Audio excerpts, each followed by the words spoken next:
ಇವತ್ತು ವಿಶೇಷ ದಿನ ನರಸಿಂಹ ಚತುರ್ದಶಿ, ನರಸಿಂಹದೇವರ ಪ್ರಾಕಟ್ಯ ದಿವಸ. ಅವ್ರ ಬಗ್ಗೆ ನಾವು ಶ್ರವಣ ಮಾಡೋಣ ಇವತ್ತಿನ.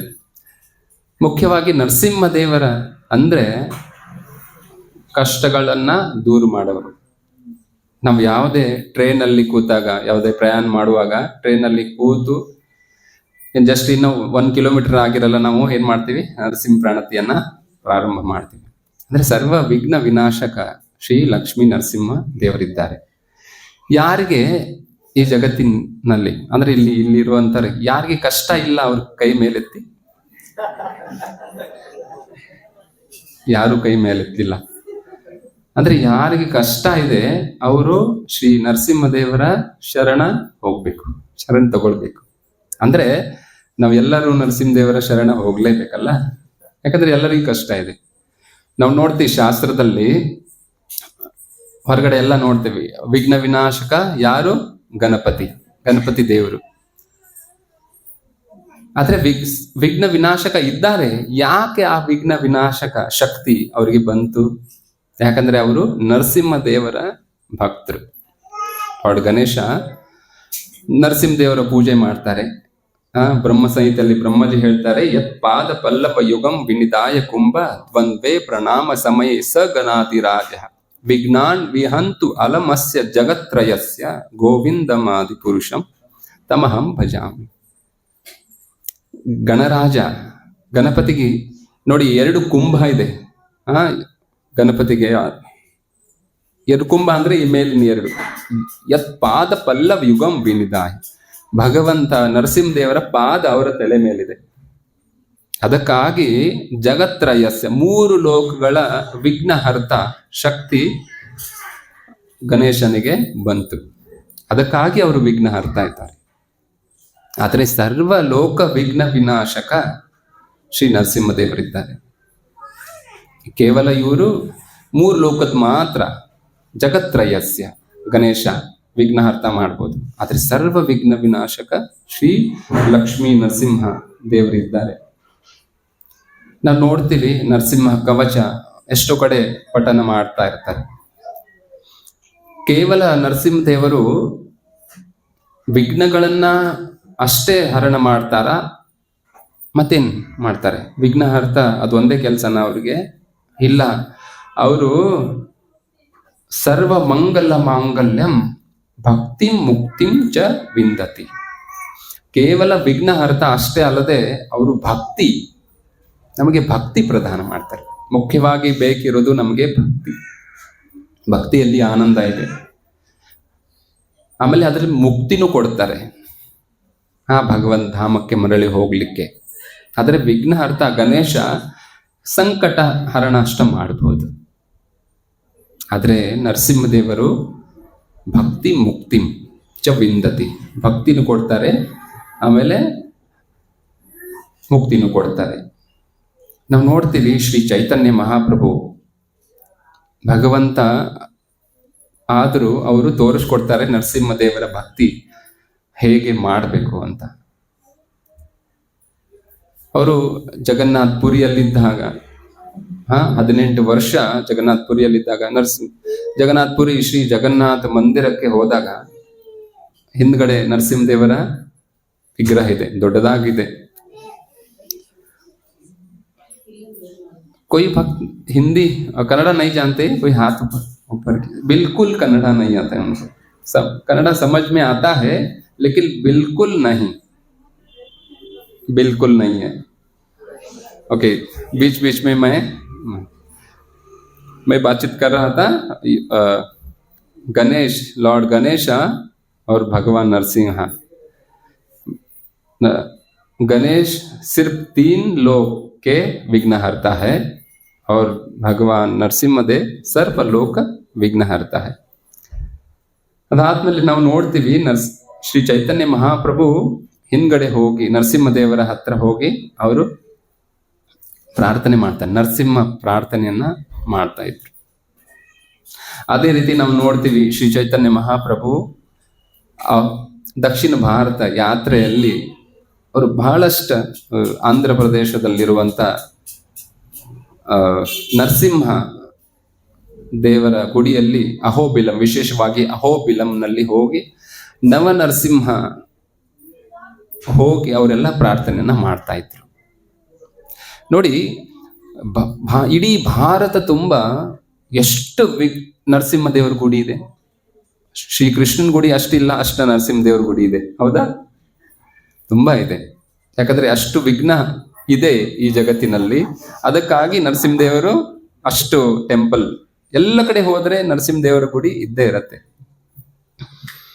ಅಹೋಬಿಲಂದಲ್ಲಿ ಹೋಗಿ ಶ್ರೀ ಚೈತನ್ಯ ಮಹಾಪ್ರಭು ಪ್ರಾರ್ಥನೆಯನ್ನ ಮಾಡ್ತಾರೆ. ಅಹೋಬಿಲಂ ನವನರಸಿಂಹ ಬಹಳ ಪ್ರಸಿದ್ಧವಾದ ಸ್ಥಳ ಇದೆ. ಈ ನರಸಿಂಹ ಲೀಲೆ, ಹಿರಣ್ಯಕಶಿಪುವಿನ ಅರಮನೆ, ಪ್ರಹ್ಲಾದನ ಪಾಠಶಾಲೆ ಎಲ್ಲ ಇರೋದು ಅಹೋಬಿಲಂನಲ್ಲಿ. ಯಾರು ಅಹೋಬಿಲಂ ಯಾತ್ರೆ ಮಾಡಿದ್ದೀರಿ ಅವರಿಗೆ ಗೊತ್ತು. ಅಹೋಬಿಲಂದಲ್ಲಿ ಶ್ರೀ ಚೈತನ್ಯ ಮಹಾಪ್ರಭು ಹೋಗಿ ಅವರು ಪ್ರಾರ್ಥನೆ ಮಾಡ್ತಾರೆ.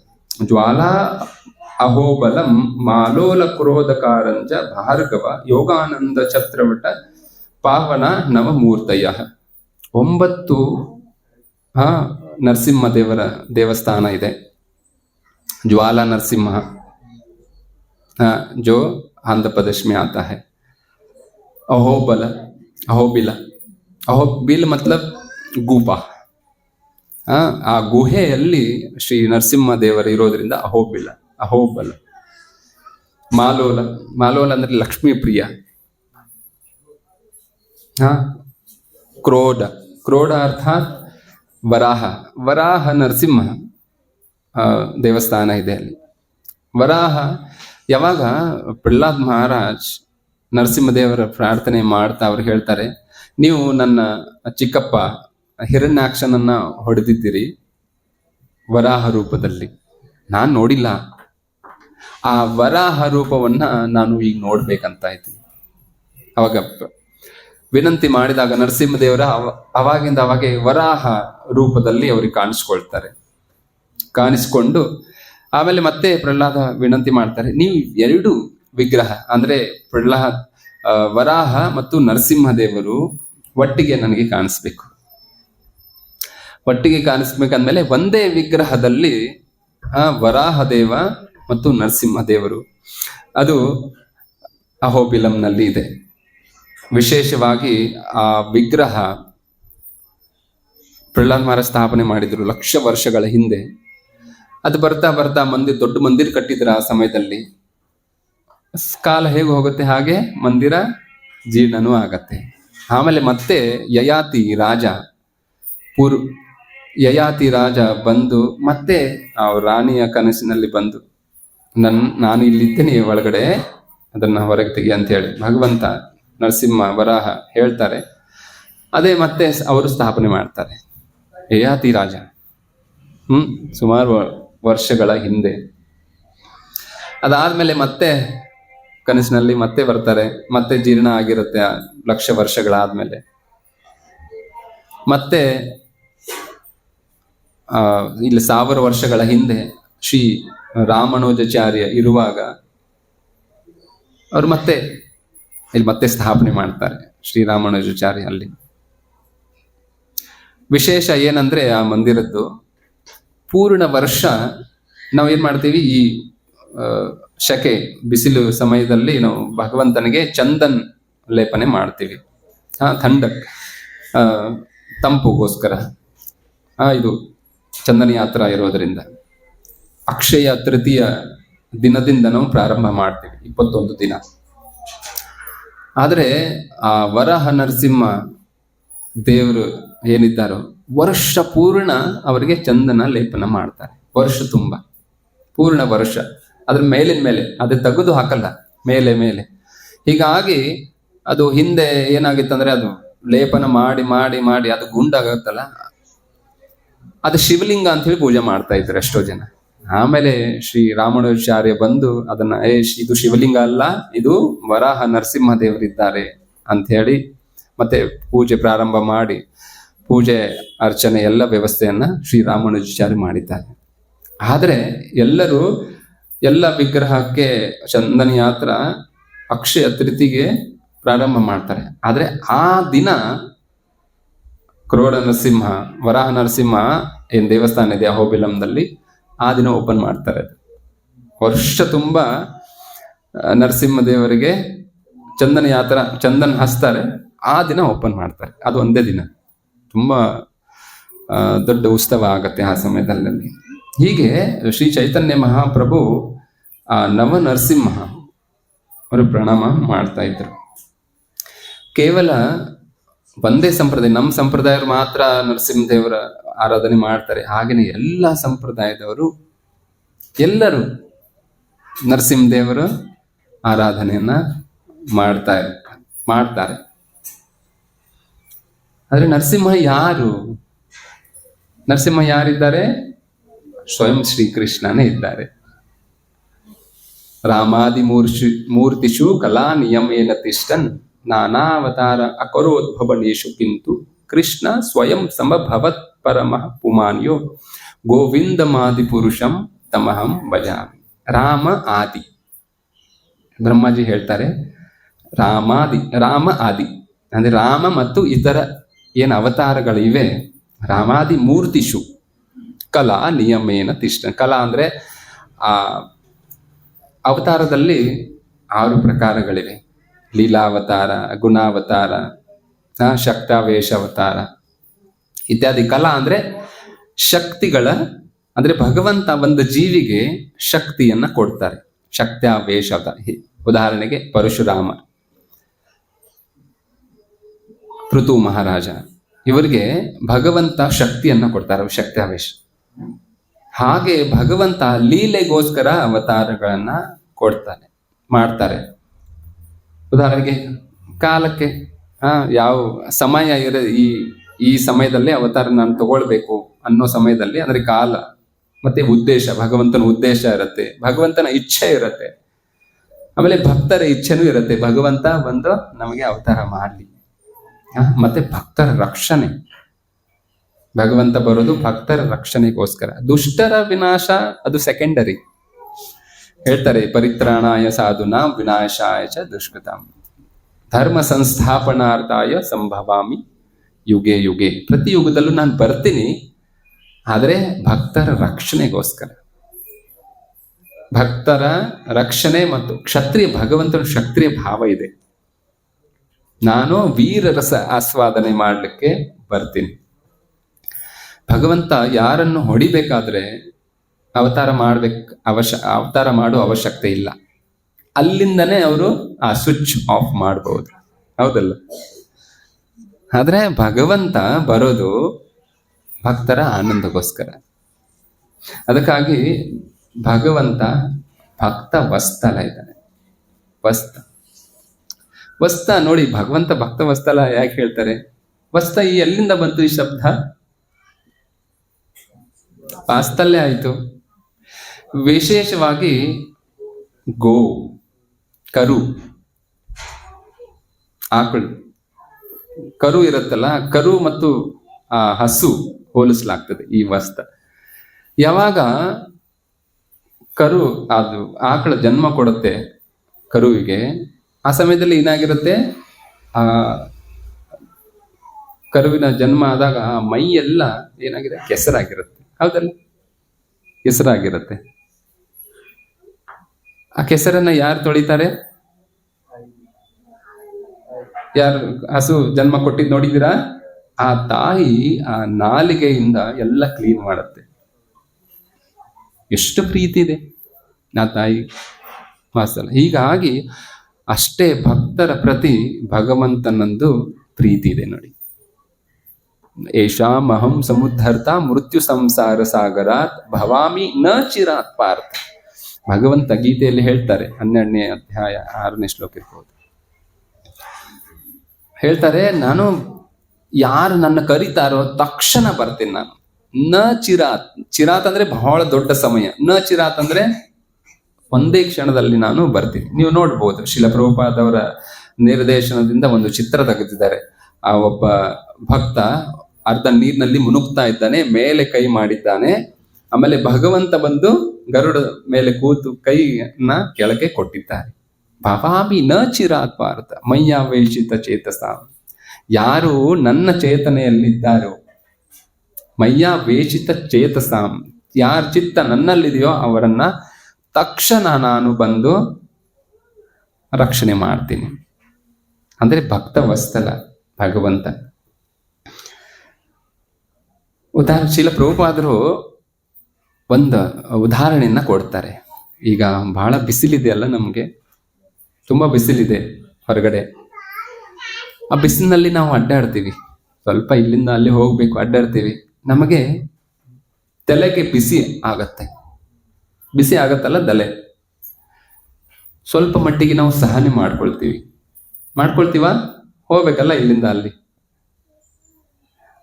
ಆದರೆ ನಾವು ಚಪ್ಪಲಿ ಇಲ್ಲದೆ ಅಡ್ಡಾಡಿದ್ರೆ,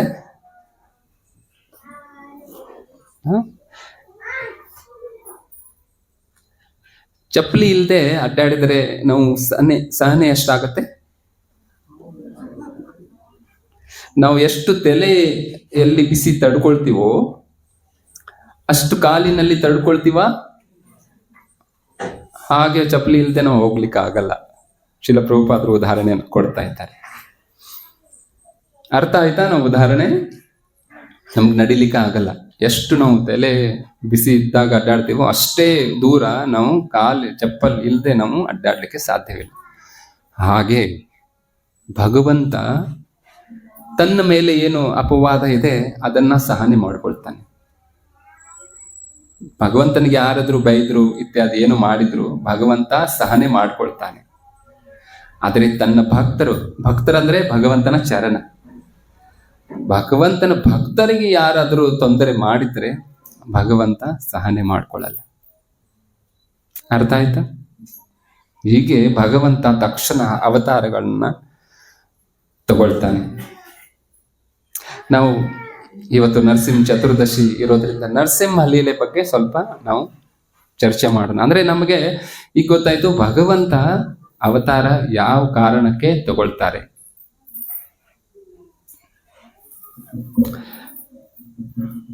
ದಕ್ಷ ಪ್ರಜಾಪತಿ, ದಕ್ಷ ನಿಮಗೆ ಗೊತ್ತು, ಬ್ರಹ್ಮ ಅವರ ಪುತ್ರ ದಕ್ಷ ಪ್ರಜಾಪತಿ. ಅವರಿಗೆ 60 ಹೆಣ್ಣು ಮಕ್ಕಳಿದ್ರು. 60 ಹೆಣ್ಣು ಮಕ್ಕಳಲ್ಲಿ ಯಮಧರ್ಮನಿಗೆ 10 ಮಕ್ಕಳು ವಿವಾಹ ಮಾಡಿಕೊಟ್ರು. ಕಶ್ಯಪನಿಗೆ 13, ಆಮೇಲೆ ಚಂದ್ರನಿಗೆ 27. ಯಾಕೆ ಹೆಂಡತಿಯರು? 27 ನಕ್ಷತ್ರ, ಅವರೇ ನಕ್ಷತ್ರ. ವಿಶೇಷವಾಗಿ ರೋಹಿಣಿ ನಕ್ಷತ್ರ ಚಂದ್ರನಿಗೆ ಪ್ರಿಯ, ಅವಳ ಹೆಂಡತಿ. ಅಂದ್ರೆ ಅದರಲ್ಲಿ ಮತ್ತೆ ಯಾರು ಪ್ರೀತಿ ಹೆಂಡತಿ ಇರ್ತಾರಲ್ಲ ಆ ತರ. ಹೀಗೆ ಈ ತರ ವಿವಾಹ ಆಯಿತು. ಆಮೇಲೆ ಕಶ್ಯಪನಿಗೆ ದಿತಿ, ಅದಿತಿ, ಈ ತರ ಕದ್ರು, ವಿನುತ, ಈ ತರ ಹೆಂಡತಿಯರಲ್ಲಿ ನಾವು ಇವತ್ತು ಅದಿತಿಯಲ್ಲಿ 12 ಆದಿತ್ಯರು ಅಂದ್ರೆ ದೇವತೆಗಳು ಜನ್ಮ ಆಯಿತು. ಅದರಲ್ಲಿ ಶ್ರೀ ವಾಮನ್ ದೇವನು ಪ್ರಕಟ ಆದರು. ಆಮೇಲೆ ದಿತಿಯಲ್ಲಿ 2, ಯಾರು 2? ಹಿರಣ್ಯಕಶಿಪು ಮತ್ತು ಹಿರಣ್ಯಾಕ್ಷ. ಇವತ್ತು ಅವರದೇ ಚರ್ಚೆ. ಹಿರಣ್ಯಕಶಿಪು ಮತ್ತು ಹಿರಣ್ಯಾಕ್ಷ ಇವರು ದಿತಿಯಿಂದ ಹುಟ್ಟಿದ್ರು. ಗರ್ಭಧಾನ ಸಮಯ ನೋಡಿ, ಅದಾಮೇಲೆ ಚರ್ಚೆ ಮಾಡ್ತೀನಿ. ಮಕ್ಕಳನ್ನ ಪಡಿಬೇಕಾದ್ರೆ ಯಾವ ಸಮಯದಲ್ಲಿ ಕೂಡ್ಬೇಕು, ಯಾವ ಸಮಯದಲ್ಲಿ ಕೂಡಬಾರ್ದು. ಪತಿ ಪತ್ನಿ ಸಂಧ್ಯಾ ಕಾಲಕ್ಕೆ ಕೂಡಿರೋದ್ರಿಂದ ಅವರಿಗೆ ಅಸುರ ಪುತ್ರರು ಜನ್ಮ ಆಯಿತು. ಸ್ವಲ್ಪ ಮುಂದೆ ಹೋಗಿ ನಾನು ಗರ್ಭಧಾನ್ ಬಗ್ಗೆ ಚರ್ಚೆ ಮಾಡ್ತೀನಿ. ಹಿರಣ್ಯಕಶಿಪುವಿಗೆ 5 ಮಕ್ಕಳು. ಅದರಲ್ಲಿ ಪ್ರಹ್ಲಾದ ಚಿಕ್ಕವನು, ಅನುಲಾದ, ಸಲ್ಲಾದ, ಹೃದ ಮತ್ತು ಅನುರುದ್ಧ, ಇವರು 5 ಮಕ್ಕಳು. ಪ್ರಹ್ಲಾದನಿಗೆ ಮುಂದೆ ಹೋಗಿ ವಿರೋಚನ, ಜಂಬ ಮತ್ತು ಸುಜಂಬ ಅಂತ ಹೇಳಿ 3 ಮಕ್ಕಳು. ಆ ವಿರೋಚನನಿಗೆ ಅಂದ್ರೆ ಪ್ರಹ್ಲಾದನ ಮೊಮ್ಮಗ ವಿರೋಚನನಿಗೆ ಬಲಿ ಮಹಾರಾಜ. ನೀವು ಅದೇ ಮುಂದೆ ಹೋಗಿ ಮತ್ತೆ ಅವ್ರ ಮಕ್ಕಳು, ಈ ತರ ಅವರ ವಂಶ ಇದೆ. ಶ್ರೀಮದ್ ಭಾಗವತದಲ್ಲಿ 7ನೇ ಸ್ಕಂದದಲ್ಲಿ 15 ಅಧ್ಯಾಯ, ಅದರಲ್ಲಿ 3 ಭಾಗ ಮಾಡಲಾಗಿದೆ. ಅಸತ್, ಸತ್ ಮತ್ತು ಮಿಶ್ರ ಅಂತ ಹೇಳಿ 1ರಿಂದ 5ನೇ ಅಧ್ಯಾಯ ಅಸತ್. ಅಸತ್ ಅಂದ್ರೆ ಅದರಲ್ಲಿ ಹಿರಣ್ಯಕಶಿಪುವಿನ ವರ್ಣನೆ. ಆ ಅಸತ್ ಆಚಾರ್ಯ ಹಿರಣ್ಯಕಶಿಪು ಇದ್ದಾನೆ. ಯಾಕಂದ್ರೆ ಯಾವುದೇ ಒಂದು ಆಚಾರ್ಯ ಇರ್ಬೇಕಲ್ಲ, ಹೇಳಿಕೊಡೋರು. ಆಮೇಲೆ 6ನೇ ಅಧ್ಯಾಯದಿಂದ 10ನೇ ಅಧ್ಯಾಯ ಸತ್, ಅದು ಪ್ರಹ್ಲಾದ. ಆ 5 ಅಧ್ಯಾಯಗಳ ಆಚಾರ್ಯ ಪ್ರಹ್ಲಾದ್ ಮಹಾರಾಜ್ ಇದ್ದಾರೆ. ಆಮೇಲೆ 11ನೇ ಅಧ್ಯಾಯದಿಂದ 15ನೇ ಅಧ್ಯಾಯ ಮಿಶ್ರ ಭಕ್ತಿ ಇದೆ. ಅದರಲ್ಲಿ ಯುಧಿಷ್ಠಿರ ಮಹಾರಾಜರ ವರ್ಣನೆ, ಅವರು ಆಚಾರ್ಯ ಆಗಿದ್ದಾರೆ. ಮೊದಲಾಗಿ ನಾವು ನೋಡ್ತೀವಿ, ಹಿರಣ್ಯಕಶಿಪು ಅಸತ್ ಆಚಾರ್ಯ ಇರೋದ್ರಿಂದ ಅಸತ್ತನ್ನೇ ಕಲಿಸ್ತಾನಲ್ಲ. ಮುಖ್ಯವಾಗಿ ಅವನಲ್ಲಿ ಹಾಗೆ ಹೇಳ್ಬೋದಾ,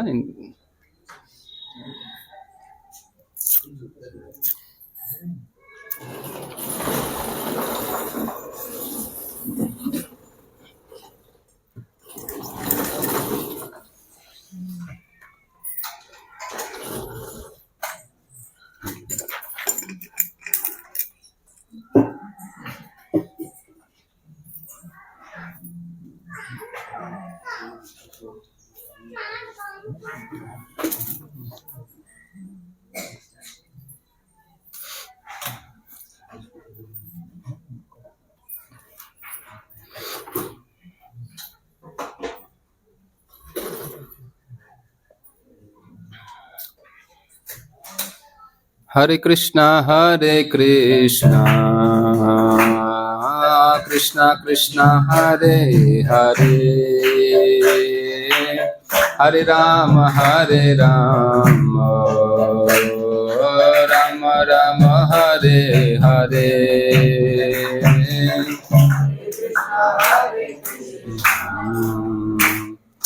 ಕೃಷ್ಣ ಕೃಷ್ಣ ಹರೆ ಹರೆ, ಹರೆ ರಾಮ ರಾಮ ರಾಮ ಹರೆ ಹರೆ. ಹಿರಣ್ಯಕಶಿಪು ಅವ್ರಿಗೆ ಈರ್ಷಾ ಇತ್ತು. ಯಾಕೆ ಭಗವಂತನ ಮೇಲೆ ಈರ್ಷಾ ಆಯ್ತು? ಕಾರಣ ಅವರ ಅಣ್ಣನ ವಧೆ ಆಗಿತ್ತು. ಅಷ್ಟರಲ್ಲಿ ಮುಂಚೆ ಶಾಂತ ಇದ್ದ, ಆದ್ರೆ ಅಣ್ಣನ ವಧೆ ಆದ್ಮೇಲೆ ವರಾಹ ದೇವ ಹಿರಣ್ಯಾಕ್ಷನ ವಧೆ ಮಾಡಿದ್ರು. ಅದಕ್ಕೆ ಅವರು ತುಂಬಾ ಈರ್ಷಾ, ಈಗ ನಾನು ತಪಸ್ಸೆ ಮಾಡಬೇಕು. ಉಗ್ರ ತಪಸ್ಸೆ ಮಾಡಿದ್ರು. ನಾವು ಒಂದಿನ 12 ತನ ಉಪವಾಸ ಮಾಡ್ಬೇಕು, ಎಷ್ಟೋ ಕಷ್ಟ ಆಗತ್ತೆ ನಮಗೆ. ಆದ್ರೆ ಎಷ್ಟು ಉಗ್ರ ತಪಸ್ಸೆ ಮಾಡಿದ್ದಾನೆಂದರೆ 10 ವರ್ಷ ಸಹಸ್ರಾನಿ ಶತಾನಿ ದಶ ಪಂಚಚ, ಅಂದ್ರೆ 11,500 ವರ್ಷಗಳ ಅವರು ಉಗ್ರ ತಪಸ್ಸೆ ಮಾಡಿದ್ರು. 11,500 ವರ್ಷ. ಆಮೇಲೆ ಬರೇ ಹಾಗೆ ತಪಸ್ಸೆ ಅಲ್ಲ, ಕೈ ಮೇಲ್ಗಡೆ ಮಾಡಿ ಯೋಗಾಸನ ಮಾಡಿ, ತಾಡಾಸನ ಅಂತಾರೆ ಅದಕ್ಕೆ. ಅಂದ್ರೆ ಬೆರಳು ಮೇಲೆ ನಿಂತ್ಕೊಳ್ತಾರಲ್ಲ, ಹೀಗೆ ಕೈ ಮೇಲ್ ಮಾಡಿ, ಅದಕ್ಕೆ ತಾಡಾಸನ, ರಾಮದೇವ್ ಯೋಗ. ಆ ರೀತಿ ಅಂದ್ರೆ ಆ ಪ್ರಕಾರವಾಗಿ ನಿಂತು, ಒಂದ್ ಕಡೆ ಹೇಳಿದೆ ಜಲದಲ್ಲಿ ನಿಂತು ಮಾಡಿದ್ದಾನೆ, ಇನ್ನೊಂದ್ ಕಡೆ ಹೇಳಿದೆ ಭೂಮಿ ಮೇಲೆ ನಿಂತು ಮಾಡಿದ್ದಾನೆ ಅಂತೇಳಿ. ಅಂದ್ರೆ ಅಷ್ಟು ಕಠೋರ ತಪಸ್ಸೆ ಮಾಡಿದ. ತಪಸ್ಸೆಗೆ ಬ್ರಹ್ಮಾಜಿಯವರ ತಪಸ್ಸೆ ಮಾಡಿದ. ಬ್ರಹ್ಮಾಜಿ ಬಂದ್ರು. ಬ್ರಹ್ಮ ಪ್ರೀತೋ ಭವತ್ ತಸ್ಯ ತಪಸ್ಸ ನಿಯಮೇನ ಚ. ಬ್ರಹ್ಮ ಅವರಿಗೆ ಖುಷಿ ಆಯ್ತು, ನನ್ನ ತಪಸ್ಸೆ ಮಾಡ್ತಾ ಇದ್ದಾನೆ, ಇಷ್ಟೆಲ್ಲ ಕಠೋರ ತಪಸ್ಸೆ, ಉಗ್ರ ತಪಸ್ಸೆ ಮಾಡಿದ್ದಕ್ಕೆ ನಾನೀಗ ಬಂದೆ, ನಿನಗೇನು ವರ ಬೇಕು ಕೇಳು. ಹಿರಣ್ಯ ಕಶಿಪು ಕೇಳ್ತಾರೆ, ವರಂ ವರಂ ವರಯ ಭದ್ರಂ ತೇ. ವರ ನೀವು ಕೊಡ್ಬೇಕಾದ್ರೆ ಭದ್ರಂ, ನಾನು ಭದ್ರಂ ಅಂದ್ರೆ ಅಮರತ್ವ ಕೊಡಿ. ಭದ್ರಂ, ಶಾಶ್ವತವಾಗಿ ನಾನು ಇರಬೇಕು, ಆ ವರ ಕೊಡಿ. ಆದ್ರೆ ಬ್ರಹ್ಮ ಹೇಳ್ತಾರೆ, ನಾನೇ ಶಾಶ್ವತ ಇಲ್ಲ, ನಿನಗೆ ಹೇಗೆ ಕೊಡ್ಲಿ ನಾನು? ಅದಾಗಲ್ಲ. ಆದರೆ ಹಿರಣ್ಯಕಶಿಪು ಬಹಳ ಬುದ್ಧಿವಂತ ನೋಡಿ, ಬಹಳ ಬುದ್ಧಿವಂತ. ಈಗ ದೊಡ್ಡ ದೊಡ್ಡ ಆತಂಕವಾದಿಗಳೇನಿರ್ತಾರೋ ಅವರು ಬಹಳ ಬುದ್ಧಿವಂತರು. ದೊಡ್ಡ ದೊಡ್ಡ ಯೂನಿವರ್ಸಿಟಿಯಲ್ಲಿ ಕಲ್ತಿರ್ತಾರೆ, ಡಾಕ್ಟರ್ ಇರ್ತಾರೆ ಇತ್ಯಾದಿ, ದೊಡ್ಡ ದೊಡ್ಡ ಅವ್ರು ಇರ್ತಾರಲ್ಲ, ಹಾಗೆ ಇವರು ತುಂಬಾ ಕಲ್ತಿದ್ರು. ಅದೇ ರೀತಿಯಾಗಿ ಇವರು ವರಗಳನ್ನ ಕೇಳ್ತಾ ಇದ್ದಾರೆ. ನೀವು ಅದ್ ಕೊಡಕ್ಕಾಗಲ್ವಾ, ಅಮರತ್ವ ಕೊಡಕ್ಕಾಗಲ್ವಾ, ಆದ್ರೆ ಈ ವರಗಳನ್ನ ಕೊಡಿ. ಎಸ್ಸಿ ದಾಸೆ ಅಮರತ್ವಂ, ಅಮರತ್ವ ನೀವು ಕೊಡ್ಲಿಕ್ಕೆ ಆಗಲ್ಲ ಅಂದ್ರೆ ಇದನ್ನ ಕೊಡಿ. ನಾಂತರ್ ಬಹಿರ್ದಿವ ನಕ್ತಂ ಅನ್ಯತಾಂತಪಿ ಚಾಯುಧೆ ನ ಭೂಮೋ ನಂಬರೆ ಮೃತ್ಯು ನ ನರೈ ನ ಮೃಗೈರಪಿ. ಅವ್ರು ಕೇಳ್ತಾ ಇದ್ದಾರೆ, ನಾಂತಹ ಅಂತಃ, ನಾಂತ ಅಂದ್ರೆ ಅಂತ, ನ ಅಂತಃ ಅದಕ್ಕೆ ನಾಂತ ಆಗತ್ತಲ್ಲ. ನ ಅಂತ ಅಂದ್ರೆ ಒಳಗೆ ನನ್ನ ಮೃತ್ಯು ಆಗ್ಬಾರ್ದು. ನ ಬಹಿರ್ ಅಂದ್ರೆ ಹೊರಗುನು ಆಗ್ಬಾರ್ದು. ಅಂದ್ರೆ ನಮ್ಮ ಮೃತ್ಯು ನೋಡಿ ಒಳಗಾದ್ರೂ ಆಗತ್ತೆ, ಹೊರಗಾದ್ರೂ ಆಗತ್ತಲ್ಲ. ಅದೇನ್ ಬುದ್ಧಿವಂತ ನೋಡಿ.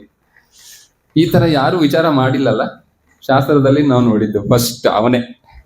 ನಾಂತರ್ ಬಹಿರ್ ನಕ್ತಂ ದಿವ, ಹಗಲು ಬೇಡ, ಹಗಲು ಇಲ್ಲ. ನಕ್ತಂ, ನಕ್ತಂ ಅಂದ್ರೆ ರಾತ್ರಿ. ನಾನ್ಯಂತರ್ ತಪಿ ಅಂದ್ರೆ ಬ್ರಹ್ಮನ ಯಾವುದೇ ಸೃಷ್ಟಿ ಎಲ್ಲಿ ಬರುವಂತ ಜೀವಿ ಅಥವಾ ವಸ್ತುವಿಂದ ನನ್ಗಾಗ್ಬಾರ್ದು, ಮೃತ್ಯು ಮರಣ ಆಗ್ಬಾರ್ದು. ಬ್ರಹ್ಮನ ಸೃಷ್ಟಿಯಿಂದ. ಚಾಯುಧೆ ಯಾವುದೇ ಆಯುಧಗಳಿಂದ ನನ್ನ ಮರಣ ಆಗ್ಬಾರ್ದು. ನ ಭೂಮೌ ಭೂಮಿಯಲ್ಲೂ ಆಗ್ಬಾರ್ದು. ನಾಂಬರೆ, ಅಂಬರೆ ಅಂದ್ರೆ ಆಕಾಶ, ನಾಂಬರೆ ಆಕಾಶದಲ್ಲೂ ಆಗ್ಬಾರ್ದು. ಮೃತ್ಯು ಮರಣ. ಆಮೇಲೆ ನ ನರೈಹಿ, ನ ನರೈ ಅಂದ್ರೆ ಮನುಷ್ಯರಿಂದನೂ ಆಗ್ಬಾರ್ದು. ನ ಮೃಗೈ ರಪಿ, ಮೃಗ ಅಂದ್ರೆ ಪ್ರಾಣಿಗಳಿಂದ, ಯಾವುದೇ ಪ್ರಾಣಿ, ಸರ್ಪ ಇತ್ಯಾದಿ ಯಾರಿಂದನೂ ಆಗ್ಬಾರ್ದು. ಎಷ್ಟು ವರ ಕೇಳ್ತಾ ಇದ್ದಾನೆ ನೋಡಿ. ವಸುಬಿಹಿ, ವಸುಬಿವಾ ವಸೂರ್ ದಿವಾ, ಯಾವುದೇ ವೆಸ್ತುಬಿ ಅಂದ್ರೆ ಯಾವುದೇ ಜೀವ ಇರುವಂತ ಆಯುಧದಿಂದ, ನಿರ್ಜೀವವಾದ ವಸ್ತುವಿಂದ ನನ್ನ ಮರಣ ಆಗಬಾರ್ದು. ಅಥವಾ ಪ್ರಾಣವಿರುವ ವಸ್ತುವಿಂದ ಆಗಬಾರ್ದು. ಸುರಾಸುರ ಮರೋರಣೈ, ಸುರದಿಂದ ಅಂದ್ರೆ ದೇವತೆಗಳಿಂದ ಆಗಬಾರ್ದು ನನ್ನ ಮರಣ. ಆಮೇಲೆ ಅಸುರರಿಂದನೂ ನನ್ನ ಮರಣ ಆಗ್ಬಾರ್ದು. ದೇವದಾನವರಿಂದ ಆಗ್ಬಾರ್ದು. ಯುದ್ಧದಲ್ಲೂ ಆಗ್ಬಾರ್ದು. ಯುದ್ಧೇ ಅಪ್ರತಿದ್ವಂದ್ವತ್ವಾಂ, ಎದುರಾಳಿ ಯಾರು ಇರಬಾರ್ದು ನನಗೆ. ಅಪ್ರತಿದ್ವಂದ್ವ ಯಾರು ಇರಬಾರ್ದು ನನಗೆ ಯುದ್ಧದಲ್ಲಿ. ಐಕ್ಯಪತ್ಯ ಚ ದೇಹಿನಾಂ, ಭೌತಿಕ ಶರೀರ ಇರುವವರು ನನ್ನ ಹೊಡೆಯಬಾರದು. ಭೌತಿಕ ಅಂದ್ರೆ ಯಾರು ಬ್ರಹ್ಮನ ಸೃಷ್ಟಿಯಲ್ಲಿ ಭೌತಿಕ ಶರೀರ ಯಾರ್ದಿರುತ್ತೋ ಅವರು ಯಾರು ನನ್ನನ್ನು ಹೊಡೆಯಬಾರದು. ಎಷ್ಟೆಲ್ಲ ಅದು. ಆಮೇಲೆ ಇದು ಶ್ರೀಮದ್ ಭಾಗವತದ 7ನೇ ಸ್ಕಂಧ 3ನೇ ಅಧ್ಯಾಯ. ಯಾವ ಚರ್ಚೆ? ಒಂದನೇ ಅಧ್ಯಾಯದಿಂದ 5ನೇ ಚರ್ಚೆ ಮಾಡ್ತಾ ಇದ್ದೀವಲ್ಲ. ಅಂದ್ರೆ ಆಚಾರ್ಯ ಯಾರಿದ್ದಾರೆ? ಹಿರಣ್ಯಕಶಿಪು ಆಚಾರ್ಯ. ಅವರು ಹೇಳಿದ ಮಾತಿದು 7, 3, 35, 36, 37 ಆ ಶ್ಲೋಕದಲ್ಲಿ ಇದೆ. ಆದ್ರೆ ಈ ತರ ವರಗಳನ್ನ ಕೇಳಿದ್ದಾನೆ. ಈ ತರ ನೋಡಿ, ಇಷ್ಟೆಲ್ಲ ವರ ಕೇಳಿ ಆಮೇಲೆ ಬ್ರಹ್ಮ ಏನ್ ಮಾಡು? ತಥಾಸ್ತು ಹೇಳಿದ್ರು. ತಥಾಸ್ತು ಹೋಗಿ ಏನ್ ಮಾಡ್ತಾನೆ? ಕಾರ್ಯರೂಪವಾಗಿ ತರಬೇಕಲ್ಲ. ನಾನು ಅಮರತ್ವ, ಅದಕ್ಕೆ ಇದು ವಾಸ್ತವದಲ್ಲಿ ನೋಡಿದ್ರೆ ಅದು ಅಮರತ್ವನೇ. ಒಳಗೂ ಇಲ್ಲ, ಹೊರಗೂ ಇಲ್ಲ, ಮೇಲೂ ಇಲ್ಲ, ಕೆಳಗೂ ಇಲ್ಲ. ಅಸ್ತ್ರದಿಂದ ಅಲ್ಲ, ಶಸ್ತ್ರದಿಂದ ಅಲ್ಲ. ಯಾವ ತರ ಹೆಂಗ್ ನೋಡಿದ್ರು, ಯಾವ ಟ್ರಯಾಂಗಲ್ ದಿಂದ ನೋಡಿದ್ರು ಇದು ಅಮರತ್ವ. ಯಾರು ಹೊಡ್ಲಿಕ್ಕೆ ಸಾಧ್ಯವೇ ಇಲ್ಲ. ಮನುಷ್ಯ ಮತ್ತು ಮೃಗಗಳು. ಮನುಷ್ಯರು ಹೊಡ್ಲಿಕ್ಕೆ ಸಾಧ್ಯ ಇಲ್ಲ, ಮೃಗಗಳು ಹೊಡ್ಲಿಕ್ಕೆ ಸಾಧ್ಯ ಇಲ್ಲ. ಆಮೇಲೆ ಅವರು ವಾಪಸ್ ಬಂದು ಆತಂಕವಾದವನ್ನ ಪ್ರಾರಂಭ ಮಾಡಿದ್ರು. ಈ ಆತಂಕವಾದ ಈಗಿಂದಲ್ಲ, ಇದು ಅದರ ಆಚಾರ್ಯ ಹಿರಣ್ಯಕಶಿಪುನೇ ಇದ್ದಾನೆ ನೋಡಿ. ಮೂಲ ಆತಂಕವಾದಿ ಹಿರಣ್ಯಕಶಿಪು ಇದ್ದಾನೆ. ಇವರೆಲ್ಲ ಅವರ ವಂಶಜರು ಹೇಳ್ಬಹುದು, ಅಥವಾ ಅವರ ಶಿಷ್ಯರು ಅಂತ ಹೇಳ್ಬಹುದು. ಇಡೀ ಜಗತ್ತಿಗೆ ಅದು ಒಂದು ಕಂಟಕ ಇದೆ, ಆತಂಕವಾದ. ನೋಡಿ, ಮೊನ್ನೆ ಬೆಳಗಾಮಲ್ಲಿ ಒಂದು ಹಾಸ್ಪಿಟಲ್ ನಲ್ಲಿ ಬಾಂಬ್ ಹಾಕಿದ್ದಾರೆ, ಸಿವಿಲ್ ಹಾಸ್ಪಿಟಲ್ ಅಲ್ಲಿ.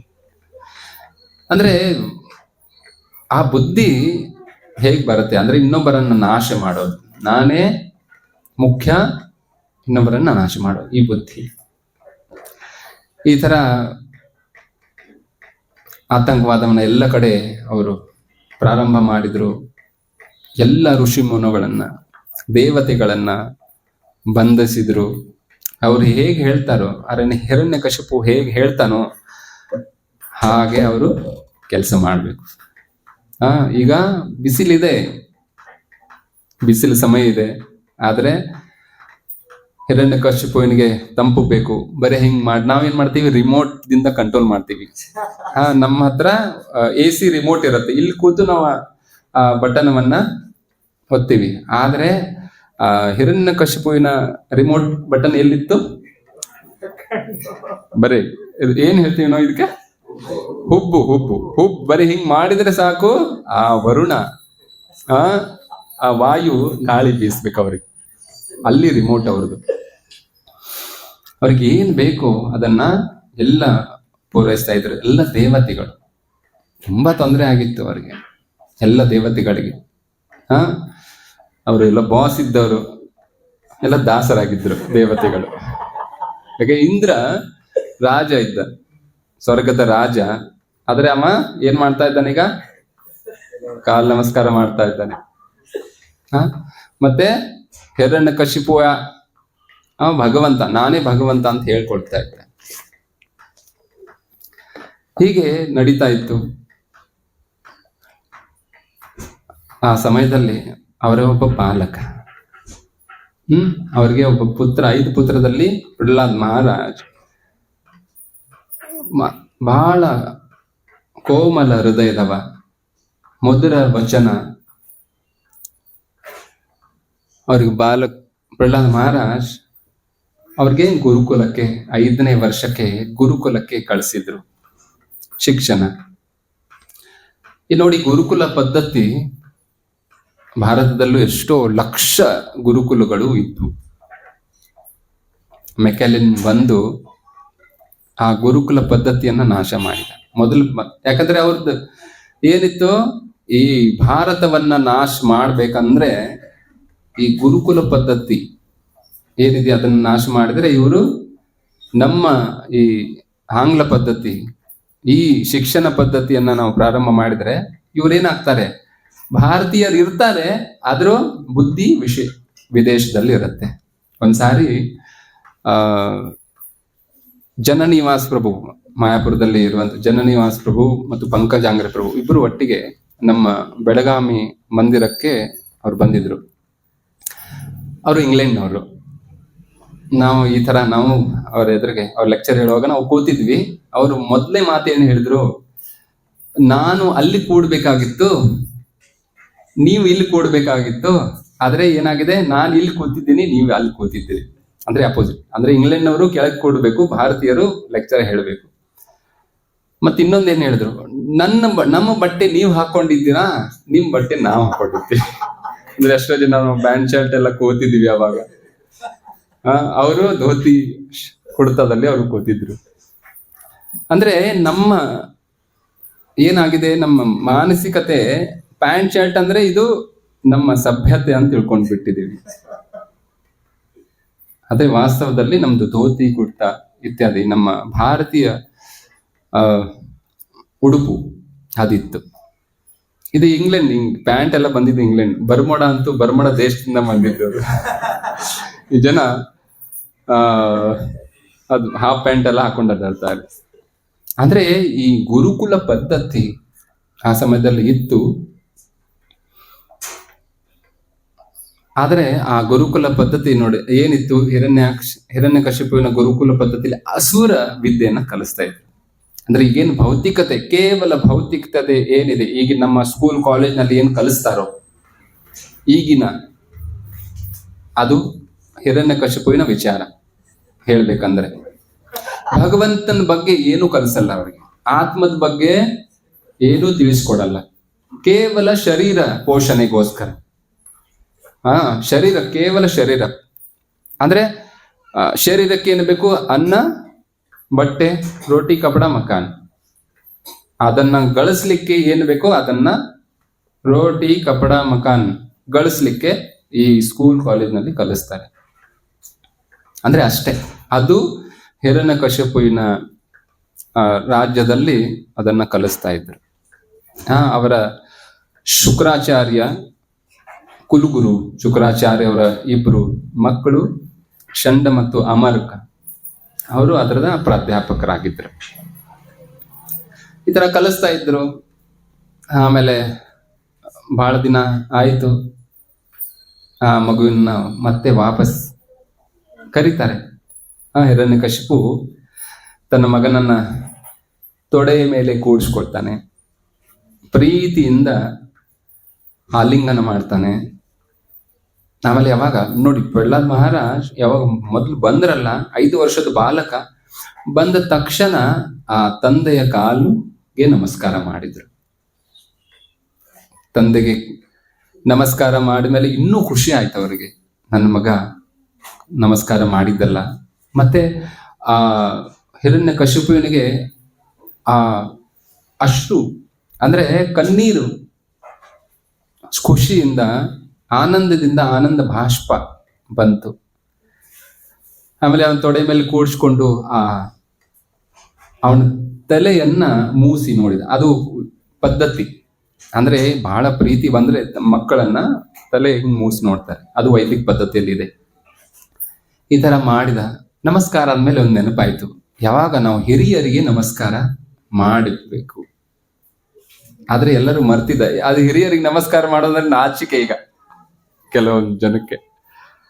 ಆದ್ರೆ ಶಾಸ್ತ್ರದಲ್ಲಿ ಅದಕ್ಕೂ ನಮಸ್ಕಾರ ಮಾಡಿದ್ರೆ ಏನೇ ಲಾಭ ಆಗತ್ತೆ ಅದನ್ನ ಹೇಳಿದ್ದಾರೆ. ಅಭಿವಾದನಶೀಲಸ್ಯ ನಿತ್ಯಂ ವೃದ್ಧೋಪಸೇವಿನಃ ಚತ್ವಾರಿ ವರ್ಧಂತೆ ಆಯುರ್ ಯಶ ಆಯುವಿದ್ದ ಯಶೋ ಬಲಂ. ಅಂದ್ರೆ ನಾವು ಅಭಿವಾದನಶೀಲ, ನಮಸ್ಕಾರ ನಿತ್ಯಂ, ನಿತ್ಯಂ ಅಂದ್ರೆ ಪ್ರತಿದಿನ, ವೃದ್ಧೋಪ ಅಂದ್ರೆ ನಮ್ಮ ಮನೆಯಲ್ಲಿ ಯಾರು ಹಿರಿಯರಿದ್ದಾರೋ ಅವರಿಗೆ ನಮಸ್ಕಾರ ಮಾಡಿದಾಗ ಚತ್ವಾರಿ ವರ್ಧಂತೆ, 4 ಪ್ರಕಾರ ವರ್ಧಂತೆ ಅಂದ್ರೆ ಬೆಳೆಯುತ್ತೆ. ಏನ್ ಬೆಳೆಯುತ್ತೆ? ಆಯು. ಮೊದಲಿಗೆ ಆಯು ಹೆಚ್ಚಾಗಿ, ಇನ್ನೊಬ್ಬರಿಗೆ ನಮಸ್ಕಾರ, ಹಿರಿಯರಿಗೆ ನಮಸ್ಕಾರ ಮಾಡಿದಾಗ ನಮ್ಮ ಆಯುಷ್ಯ ಹೆಚ್ಚಾಗತ್ತೆ. ವಿತ್ತಂ, ವಿತ್ತಂ ಅಂದ್ರೆ ಗೊತ್ತಾ ಏನು? ದುಡ್ಡು, ರೊಕ್ಕ, ಅದು ಹೆಚ್ಚಾಗತ್ತೆ. ಆಯು ವಿತ್ತ. ಯಶೋ ಬಲಂ. ಯಶಸ್ಸು ಬೇಕೋಸ್ಕರ ಎಷ್ಟೆಲ್ಲ ಮಾಡ್ತಾ ಇದ್ದಾರೆ ಜನ. ಕ್ಲಿಪ್ ಮಾಡ್ತಾರಲ್ಲ, ಏನಂತ ವಿಡಿಯೋ ಕ್ಲಿಪ್ ಮಾಡ್ತಾರೆ ಚಿಕ್ಕ ಚಿಕ್ಕದು, ಲಿರಿಕ್, ರೀಲ್ಗಳು ಫೇಮಸ್ ಆಗ್ಲಿಕ್ಕೆ ಮಾಡ್ತಾ ಇದ್ದಾರೆ.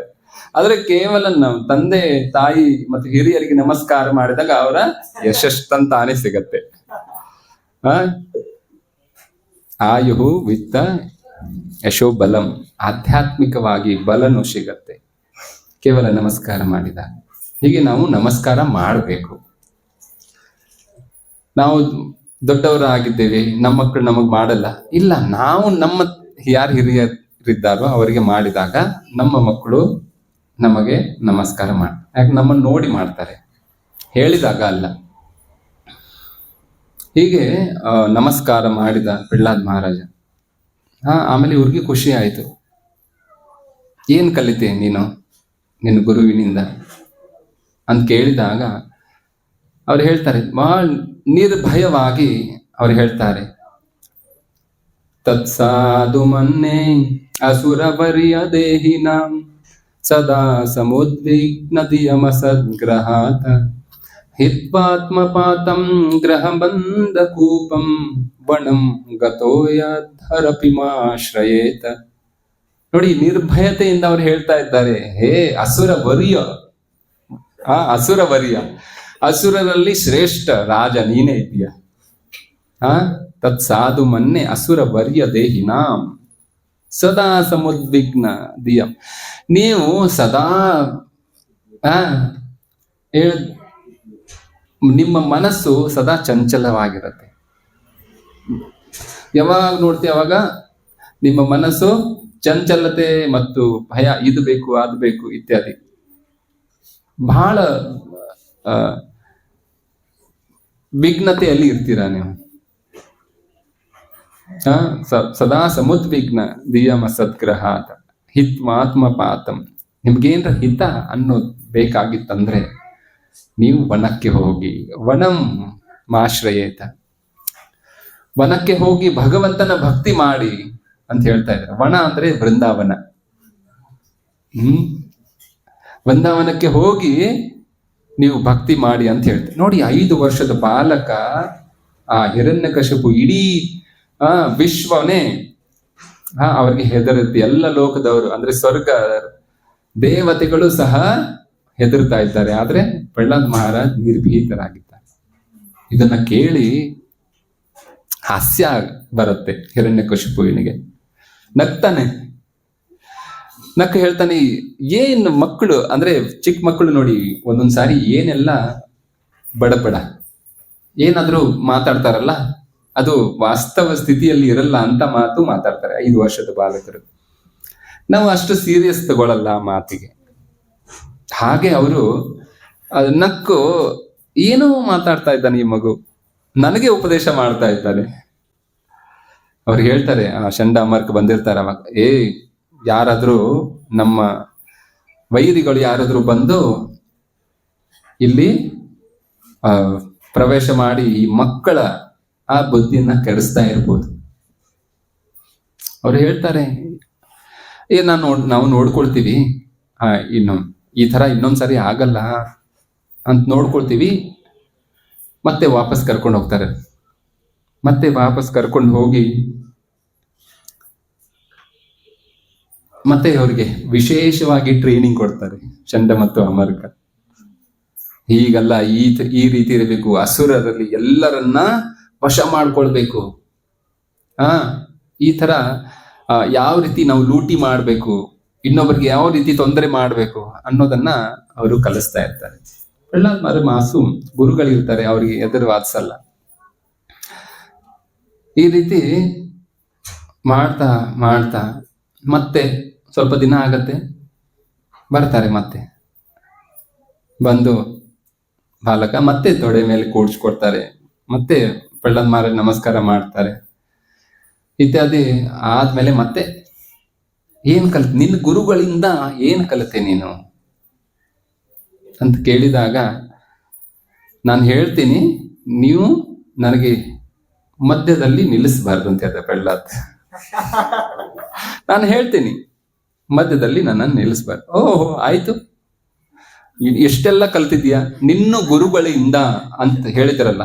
ನೋಡಿ, ನಿನ್ನ ಗುರುಗಳಿಂದ, ಗುರುಗಳು 2 ಪ್ರಕಾರವಾಗಿದ್ದಾರೆ ಇಲ್ಲಿ. ಒಂದು ಚಂಡ ಮತ್ತು ಅಮರ್ಕ ಇದ್ದಾರೆ. ಮತ್ತೆ ಯಾರು ಗುರು ಇದ್ರು ಅವ್ರಿಗೆ? ನಾರದ ಮುನಿಗಳು ಇದ್ರು. ಈಗ ಯಾರ್ದು ಹೇಳ್ಬೇಕು ಅವರು? ನಿನ್ನ ಗುರುಗಳಿಂದ ಅಂದ್ಮೇಲೆ ಅವ್ರು ಹೇಳಿದ್ರು, ನಾನು ಕಲ್ತಿದ್ದೀನಿ, ಆದ್ರೆ ನನಗೆ ಮಧ್ಯದಲ್ಲಿ ನಿಲ್ಲಿಸಬಾರದು. ಅವಾಗ ಅವಳು ಹೇಳಲಿಕ್ಕೆ ಪ್ರಾರಂಭ ಮಾಡ್ತಾರೆ. 7ನೇ ಸ್ಕಂಧ 5ನೇ ಅಧ್ಯಾಯ 23 ಮತ್ತು 24ನೇ ಶ್ಲೋಕ, ಪ್ರಸಿದ್ಧ ಶ್ಲೋಕ ಇದೆ. ಶ್ರವಣಂ ಕೀರ್ತನಂ ವಿಷ್ಣು ಸ್ಮರಣಂ ಪಾದ ಸೇವನಂ ಅರ್ಚನಂ ವಂದನಂ ದಾಸ್ಯಂ ಸಖ್ಯಂ ಆತ್ಮ ನಿವೇದನಂ ಇತಿ ಪುಂಸಾರ್ಪಿತಾ ವಿಷ್ಣು ಭಕ್ತಿ ಛನ್ನವ ಲಕ್ಷಣ ಕ್ರಿಯೇತ್ ಭಗವತ್ ತಥ್ಯ ತನ್ಮೇ ನೈದಿತಮುತ್ತಮಂ. ಅವ್ರು ಹೇಳಿದ್ರು ಶ್ರವಣ ನವವಿಧ ಭಕ್ತಿ ಬಗ್ಗೆ ಹಿರಣ್ಯಕಶಿಪುವಿನಿಗೆ ಹೇಳ್ತಾ ಇದ್ದಾರೆ. ನವವಿಧ, ನೀವು ಭಗವಂತನ ಬಗ್ಗೆ ಶ್ರವಣಂ, ಭಗವಂತನ ಬಗ್ಗೆ ಕೇಳಿ, ಭಗವಂತನ ಬಗ್ಗೆ ಹೇಳಿ, ಮತ್ತೆ ಸ್ಮರಣೆ ಮಾಡಿ, ಭಗವಂತನ ಧ್ಯಾನವನ್ನ ಮಾಡಿ. ಈ ತರ ಹೇಳಿದ್ಮೇಲೆ ಅವ್ರಿಗೆ ಮುಂಚೆ ಹೇಳಿತ್ತಲ್ಲ, ಅವಾಗ ಮಾಸೂಮ್ ಇದ್ದಾನೆ, ಇವ್ಗೇನ್ ತಿಳಿಯಲ್ಲ ಅಂತ ಗಪ್ಪಾಗಿದ್ರು. ಈಗ ಸ್ವಲ್ಪ ಮಟ್ಟಿಗೆ ಬಹಳ ಕ್ರೋಧ ಬರಲಿಲ್ಲ, ಸ್ವಲ್ಪ ಮಟ್ಟಿಗೆ ಕ್ರೋಧ ಬಂತು. ನನಗೆ ಉಪದೇಶ ಆದ್ರೆ ಏನ್ ಹೇಳಿದ್ದಾನೆ, ನನ್ನನ್ನ ಮಧ್ಯದಲ್ಲಿ ನಿಲ್ಲಿಸಬಾರ್ದು ಅಂತ ಹೇಳಿದ್ದಾರಲ್ಲ ಅಂತೇಳಿ ಅವ ಶಾಂತಿ ಇದ್ದ. ಬಹಳಷ್ಟು ಉಪದೇಶವನ್ನ ಕೊಡ್ತಾನೆ. ಪ್ರಹ್ಲಾದ್ ಮಹಾರಾಜ್ ಬಹಳ ಉಪದೇಶ ಮಾಡ್ತಾರೆ ಅವರಿಗೆ. ಬರೀ ಶ್ರವಣ ಕೀರ್ತನ ನವವಿಧ ಭಕ್ತಿ ಅಲ್ಲದೆ ಚರ್ವಿತ ಚರವಣಾನ ಮತೀರ್ನ ಕೃಷ್ಣೇ ಪರತೋ ಸ್ವತೋವ ಎಲ್ಲ ಉಪದೇಶವನ್ನ ಅವರು ಹೇಳ್ತಾರೆ. ಈಗ ಅವರಿಗೆ ಸ್ವಲ್ಪ ಮಟ್ಟಿಗೆ ಸಿಟ್ಟು ಬರುತ್ತೆ. ಅವ್ರಿಗೆ ಚಂಡ ಮಾರಕಗೆ ಮತ್ತೆ ಹೇಳ್ತಾರೆ, ಯಾರೋ ಇಲ್ಲಿ ಬರ್ತಾ ಇದ್ದಾರೆ ನಮ್ಮ ವೈರಿಗಳು, ಎಲ್ಲ ಕಡೆ CC ಕ್ಯಾಮ್ರಾ ಹಚ್ಚಿದ್ದೀರಾ ಅಂತ ಕೇಳ್ತಾರೆ ಅವರು.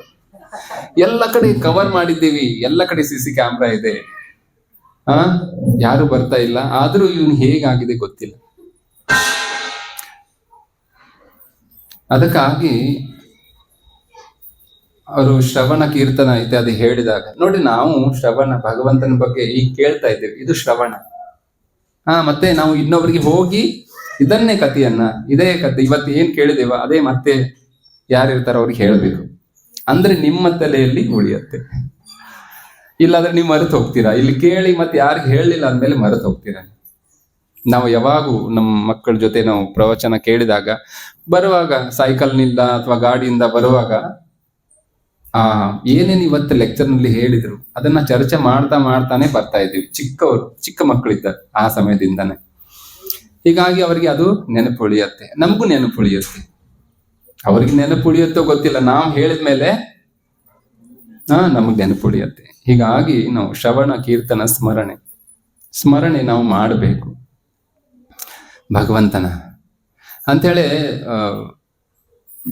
ದಾಸರು ಹೇಳ್ತಾರೆ. ಭಗವಂತನ ಭಕ್ತರು ನಾವು ಅಭಯ ಚರಣಾರವಿಂದರೆ ಭಜ ಹುರೇ ಮನ ಶ್ರೀನಂದನಂದನ ಅಭಯ ಚರಣಾರವಿಂದರ. ಅಭಯ ಚರಣ ಭಗವಂತನ ಪಾದ ಸ್ಮರಣೆ ನಾವು ಮಾಡಬೇಕು. ಅಭಯ ಚರಣ ಅಂದ್ರೆ ನಮಗೆ ಅಭಯ ಪ್ರದಾನವನ್ನ ಮಾಡ್ತಾರೆ ಭಗವಂತನ ಸ್ಮರಣೆ. ಹೇ ಮನಸ್ಸಿಗೆ ಹೇಳ್ತಾ ಇದ್ದಾರೆ ಅವರು, ಮನಸ್ಸು, ಹೇ ಮನಸ್ಸು ನೀನು ಭಗವಂತನ ಸ್ಮರಣೆಯನ್ನ ಮಾಡು. ಅದೇ ರೀತಿ ಪುರಂದರ ದಾಸರು ಹೇಳ್ತಾರೆ, ಇದೇ ಸೇಮ್ ಭಜನೆಯಲ್ಲಿ ಒಂದು ಹೇಳ್ತಾರೆ, ಕನ್ನಡದಲ್ಲಿ ಹೇಳ್ತಾರೆ. ಮರೆಯಬೇಡ ಮನವೇ ನೀನು ಹರಿಯ ಚರಣವಾ, ಅರುಣ ಕಿರಣ ಚರಣ ಶರಣ ಪಾತಕ ಪಾವನ. ಮರೆಯಬೇಡ ಮನವೇ ನೀನು ಹರಿಯ ಚರಣವಾ, ಸತಿಯು ಸೂತರು ಗತಿಯು ಎಂದು ಮತಿಯುಗೆಟ್ಟು ತಿರುಗಬೇಡ. ಮತಿಯುಗೆಟ್ಟು ಹೋದ ಮೇಲೆ ಸತಿಯು ಸೂತರು ಬರುವರೇನು. ಮರೆಯಬೇಡ ಮನವೇ ನೀನು ಹರಿಯ ಚರಣವಾ, ಸಾಧು ಸಜ್ಜನರ ಸಂಗವ ಮಾಡಿ ವೇದ ಶಾಸ್ತ್ರವನೋದು ನೀನೋ. ಮೋದದಿಂದಲೇ ವೇದ ಗಮ್ಯನ ಪಾದ ಪಂಕಜ ಧ್ಯಾನಿಸೋ. ಮರೆಯಬೇಡ ಮನವೇ ನೀನು ಹರಿಯ ಚರಣವಾ,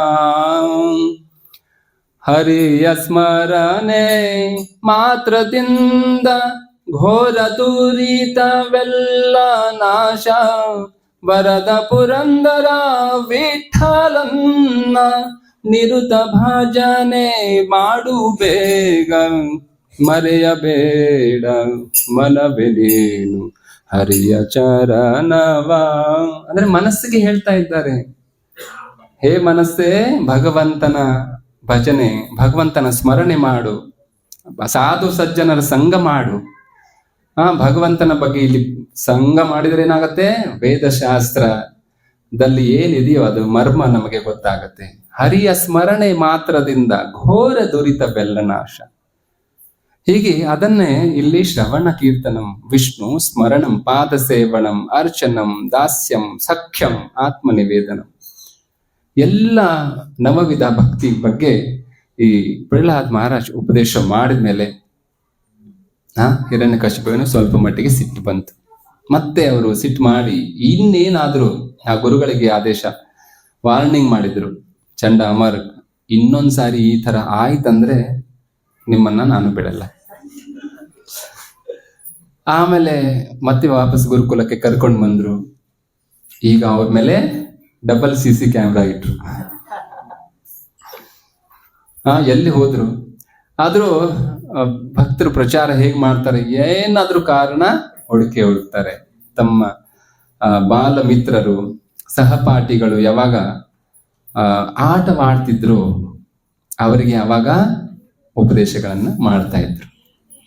ಭಕ್ತರು ಸಮಯನ್ನ ಹುಡುಕ್ತಾ ಇರ್ತಾರೆ, ಯಾವಾಗ ನಾವು ಅವ್ರ ಪ್ರಚಾರ ಮಾಡ್ಬೋದು. ನೋಡಿ, ಭಕ್ತರು ಯಾವುದೇ ಸಮಯದಲ್ಲಿ, ಅದು ಒಂದು ಯಾರ್ದೋ ಮನೆ ಏನು ಗೃಹ ಪ್ರವೇಶ ಇದೆಯಾ ಅವಾಗ ಪ್ರಚಾರ ಮಾಡ್ತಾರೆ, ಯಾವಾಗ ಅವರಲ್ಲಿ ಅಂತಕ್ರಿಯೆ ಆಗಿದೆ ಅವಾಗೂ ಪ್ರಚಾರ ಮಾಡ್ತಾರಲ್ಲ, ಹಾಗೆ ಭಕ್ತರು ಯಾವುದೇ ಸಂದರ್ಭ ನೋಡಿ ಅವಾಗ ಪ್ರಚಾರ ಮಾಡ್ತಾರೆ. ಪ್ರಹ್ಲಾದ್ ಮಹಾರಾಜರು ಅದೇ ರೀತಿ ತಮ್ಮ ಸಹಪಾಠಿಗಳಿಗೆ, ಮಿತ್ರ ಅಂದ್ರೆ ಕ್ಲಾಸ್ಮೇಟ್ ಗಳಿಗೆ ಪ್ರಚಾರ ಮಾಡ್ತಾರೆ. ಅವ್ರೇನ್ ಹೇಳ್ತಾ ಇದ್ರು, ಕೌಮಾರಂ ಆಚರತ್ ಪ್ರಾಜ್ಞೋ ಧರ್ಮಾನ್ ಭಾಗವತಾನ್ ಇಹ ದುರ್ಲಭಂ ಮಾನುಷಂ ಜನ್ಮ ತದ್ ಅಪಿ ಅಧ್ರುವಂ ಅರ್ಥದಂ. ಹೇ, ಯಾವಾಗ ಈ ಗೆಳೆಯರು ಕೇಳ್ತಾ ಇದ್ರೆ, ಆಟಕ್ಕೆ ಸಮಯ ಬಿಟ್ಟಿದ್ದಾರೆ, ಈಗ ಆಟಕ್ಕೆ ಸಮಯ ಬಿಟ್ಟಿದ್ದಾರೆ, ನೀವು ಆಟ ಆಡೋದು ಬಿಟ್ಟು ಏನ್ ಮಾಡ್ತಾ ಇದೀಯ ನೀನು? ಅವಾಗ ಹೇಳ್ತಾರೆ, ಕೌಮಾರಂ ಆಚರತ್ ಪ್ರಾಜ್ಞೋ, ಪ್ರಾಜ್ಞೋ ಅಂದ್ರೆ ಬುದ್ಧಿವಂತ. ಯಾರು ಬುದ್ಧಿವಂತರಿದ್ದಾರೋ ಅವರು ತಮ್ಮ 5ನೇ ವಯಸ್ಸಿನಿಂದ, ಅರ್ಥಾತ್ ಬಾಲ ಹುಟ್ಟಿದಾಗಿಂದ ಭಕ್ತಿ ಮಾಡಬೇಕು. ಬುದ್ಧಿವಂತರಿಗೆ ಮಾತ್ರ ಇದು ಪ್ರಾಜ್ಞೋ ಅಂತ ಹೇಳ್ತಾ ಇದ್ದಾರೆ. ಯಾಕೆ? ಧರ್ಮಾನ್ ಭಾಗವತಾನಿಯ ಅಂದ್ರೆ ಭಗವಂತನ ಭಕ್ತಿ ಮಾಡಬೇಕು. ಯಾಕೆ? ದುರ್ಲಭಂ ಮಾನುಷಂ ಜನ್ಮ, ಮನುಷ್ಯ ಜನ್ಮ ಬಹಳ ದುರ್ಲಭ ಇದೆ. ತುಕಾರಾಮ್ ಮಹಾರಾಜ್ ಹೇಳ್ತಾರೆ ನೋಡಿ, ಏಕ ಏಕ ಯೋನಿ ಕೋಟಿ ಕೋಟಿ ವೀರ ಮಗಲಾಗೆ ಮನುಷ್ಯ ಚಿವಾರ ಅಂತೇಳಿ. ಅಂದ್ರೆ 84 ಲಕ್ಷ ಜೀವರಾಶಿಗಳು ಇವೆ, ಆದ್ರೆ ಒಂದು ಜೀವರಾಶಿ ಸಿಗಬೇಕಾದ್ರೆ ಕೋಟಿ ಕೋಟಿ ಫೀರ ಅಂತ ಹೇಳ್ತಾ ಇದ್ದಾರೆ. ಕೋಟಿ ಕೋಟಿ ಫೀರ ಅಂದ್ರೆ ಏನ ಅರ್ಥ ಇದು? ಕೋಟಿ ಕೋಟಿ ಫೀರ ಅಂದ್ರೆ ಒಳಗಿನಿಂದ ಹೋಗೋದು, ಹಿಂದಿನಿಂದ ಬರೋದು. ಯಾವುದೇ ಪಶು ನೋಡಿ, ನಮಗೆ ನಮ್ಮ ಜೀವನದಲ್ಲಿ ಎಷ್ಟೋ ಆಹಾರವನ್ನ ಪ್ರತಿದಿನ ತಿಂತೀವಿ, ಎಷ್ಟು ಜೀವರಾಶಿ ಅದರಲ್ಲಿ ಇದೆ. ನಮಗ್ ಮಕ್ಕಳು ಎಷ್ಟಾಗತ್ತೆ? 2, 3. ಇನ್ನು ಉಳುಕಿ ಜೀವಿಗಳು ಮತ್ತೆ ಹೊರಗೆ ಬರುತ್ತೆ. ಅದೇ ಅಮೇಧ್ಯವನ್ನ ಮತ್ತೆ ಬೇರೆ ಪಶುಗಳು ತಿಂತಾರೆ, ಅವರಿಗೆ ಮಕ್ಕಳಾಗತ್ತೆ, ಮತ್ತೆ ಅವರು ತಿಂದು ಮತ್ತೆ ಆ ಜೀವಿಗಳನ್ನ ಹೊರಗೆ. ಈ ತರ ಮೇಲಿನಿಂದ ಹೋಗೋದು, ಹಿಂದಿನಿಂದ ಬರೋದು. ಕೋಟಿ ಕೋಟಿ ಫೀರ ಮಗಲಾಗೆ ಮನುಷ್ಯ. ಆಮೇಲೆ ಎಷ್ಟೋ ನಮ್ಮ ಸುತ್ತು ಆದ್ಮೇಲೆ ಮನುಷ್ಯನ ದೇಹ ನಮಗೆ ಸಿಗತ್ತೆ. ಅದಕ್ಕಾಗಿ ಈಗಲೇ ಭಕ್ತಿ ಮಾಡು. ತದ್ ಅಪಿ ಅಧ್ರುವಂ, ಆದ್ರೆ ಯಾವಾಗಲೂ ಸಾಯಬಹುದು. ಅಧ್ರುವಂ ಆದ್ರೆ ಅರ್ಥದಂ, ಆದ್ರೆ ಅರ್ಥಪೂರ್ಣ ಶರೀರ ಇದೆ. ಹೀಗಾಗಿ ನಾವು ಭಕ್ತಿ 5ನೇ ವಯಸ್ಸಿನಿಂದ ಮಾಡಬೇಕು. ಆದ್ರೆ ಈ ನಮ್ಮ ಸಮಾಜದಲ್ಲಿ ನೋಡಬಹುದು, ಯಾರದ್ದು ಚಿಕ್ಕ ವಯಸ್ಸಿನಲ್ಲಿ ಭಕ್ತಿ ಮಾಡ್ತಾ ಇದ್ರೆ, ಇದು ಚಿಕ್ಕ ವಯಸ್ಸಿನಲ್ಲಿ ಭಕ್ತಿ ಮಾಡೋ ವಯಸ್ಸಲ್ಲ, ಮುದುಕರಾದ್ಮೇಲೆ ಭಕ್ತಿ ಮಾಡ್ಬೇಕಂತ ಹೇಳ್ತಾ ಇರ್ತಾರಲ್ಲ ದೊಡ್ಡವರು. ನಿಮಗೂ ಹೇಳಿರ್ಬೇಕಲ್ಲ ನೀವು ಇಲ್ಲಿ ಬರೋಕ್ಕಿಂತ ಮುಂಚೆ. ಆದ್ರೆ ಅವರಿಗೆ ನಾವು ಪ್ರಶ್ನೆ ಮಾಡ್ಬೇಕು, ನೀವು ವಯಸ್ಸಾಗಿದೆ, ನೀವು ಭಕ್ತಿ ಮಾಡ್ತಾ ಇದ್ದೀರಾ ಅಂತ ಕೇಳ್ಬೇಕು. ಇಲ್ಲ, ನನ್ ಕಣ್ಣೇ ಕಾಣಲ್ಲ, ಕಿವಿನೇ ಕೇಳಲ್ಲ, ಮಾತು ಬರಲ್ಲ, ಈಗ ನಡೆಯಕ್ಕಾಗಲ್ಲ, ಹೇಗೆ ಭಕ್ತಿ ಮಾಡಲಿ ನಾನು ಅಂತ ಇರ್ತಾರೆ. ಅದಕ್ಕಾಗಿ ಶಾಸ್ತ್ರದಲ್ಲಿ ಕೌಮಾರಂ ಆಚರಿತ್ ಪ್ರಾಜ್ಞು, ಕೌಮಾರ ಅವಸ್ಥೆಯಿಂದನೇ ನಾವು ಭಕ್ತಿ ಮಾಡಬೇಕು. ಆದ್ರೆ ಇನ್ನೊಂದು ಪ್ರಶ್ನೆ ಕೇಳ್ತಾರೆ ಆ ಗೆಳೆಯರು, ನಾವು ನಮ್ಮ ಕ್ಲಾಸ್ಮೇಟ್ ಇರೋದ್ರಿಂದ ಅವ್ರ ಗುರುಗಳು ಇಂಥದ್ದೇನು ಕಲಿಸಿಲ್ಲಲ್ಲ ನಮ್ಗ, ನೀನ್ ಎಲ್ಲಿಂದ ಕಲಿತೆ ಇದು ಕೇಳಿದಾಗ ಅವ್ರು ಹೇಳ್ತಾರೆ, ನಾನು ನನ್ನ ತಾಯಿಯ ಗರ್ಭದಲ್ಲಿ ಇರುವಾಗ ನಾನು ಕಲಿತೆ. ನನ್ನ ಗುರುಗಳು ನಾರದ ಮುನಿ, ಅವರಿಂದ ನಾನು ಇದನ್ನೆಲ್ಲ ಕಲ್ತಿದ್ದೇನೆ. ನೋಡಿ, ತಾಯಿಯ ಗರ್ಭದಲ್ಲಿದ್ದಾಗ ಕಲ್ತಿದ್ದನ್ನ ಅವರು ಹೇಳ್ತಾ ಇದ್ದಾರೆ, ಅದೇ ಕಲಿತೆ.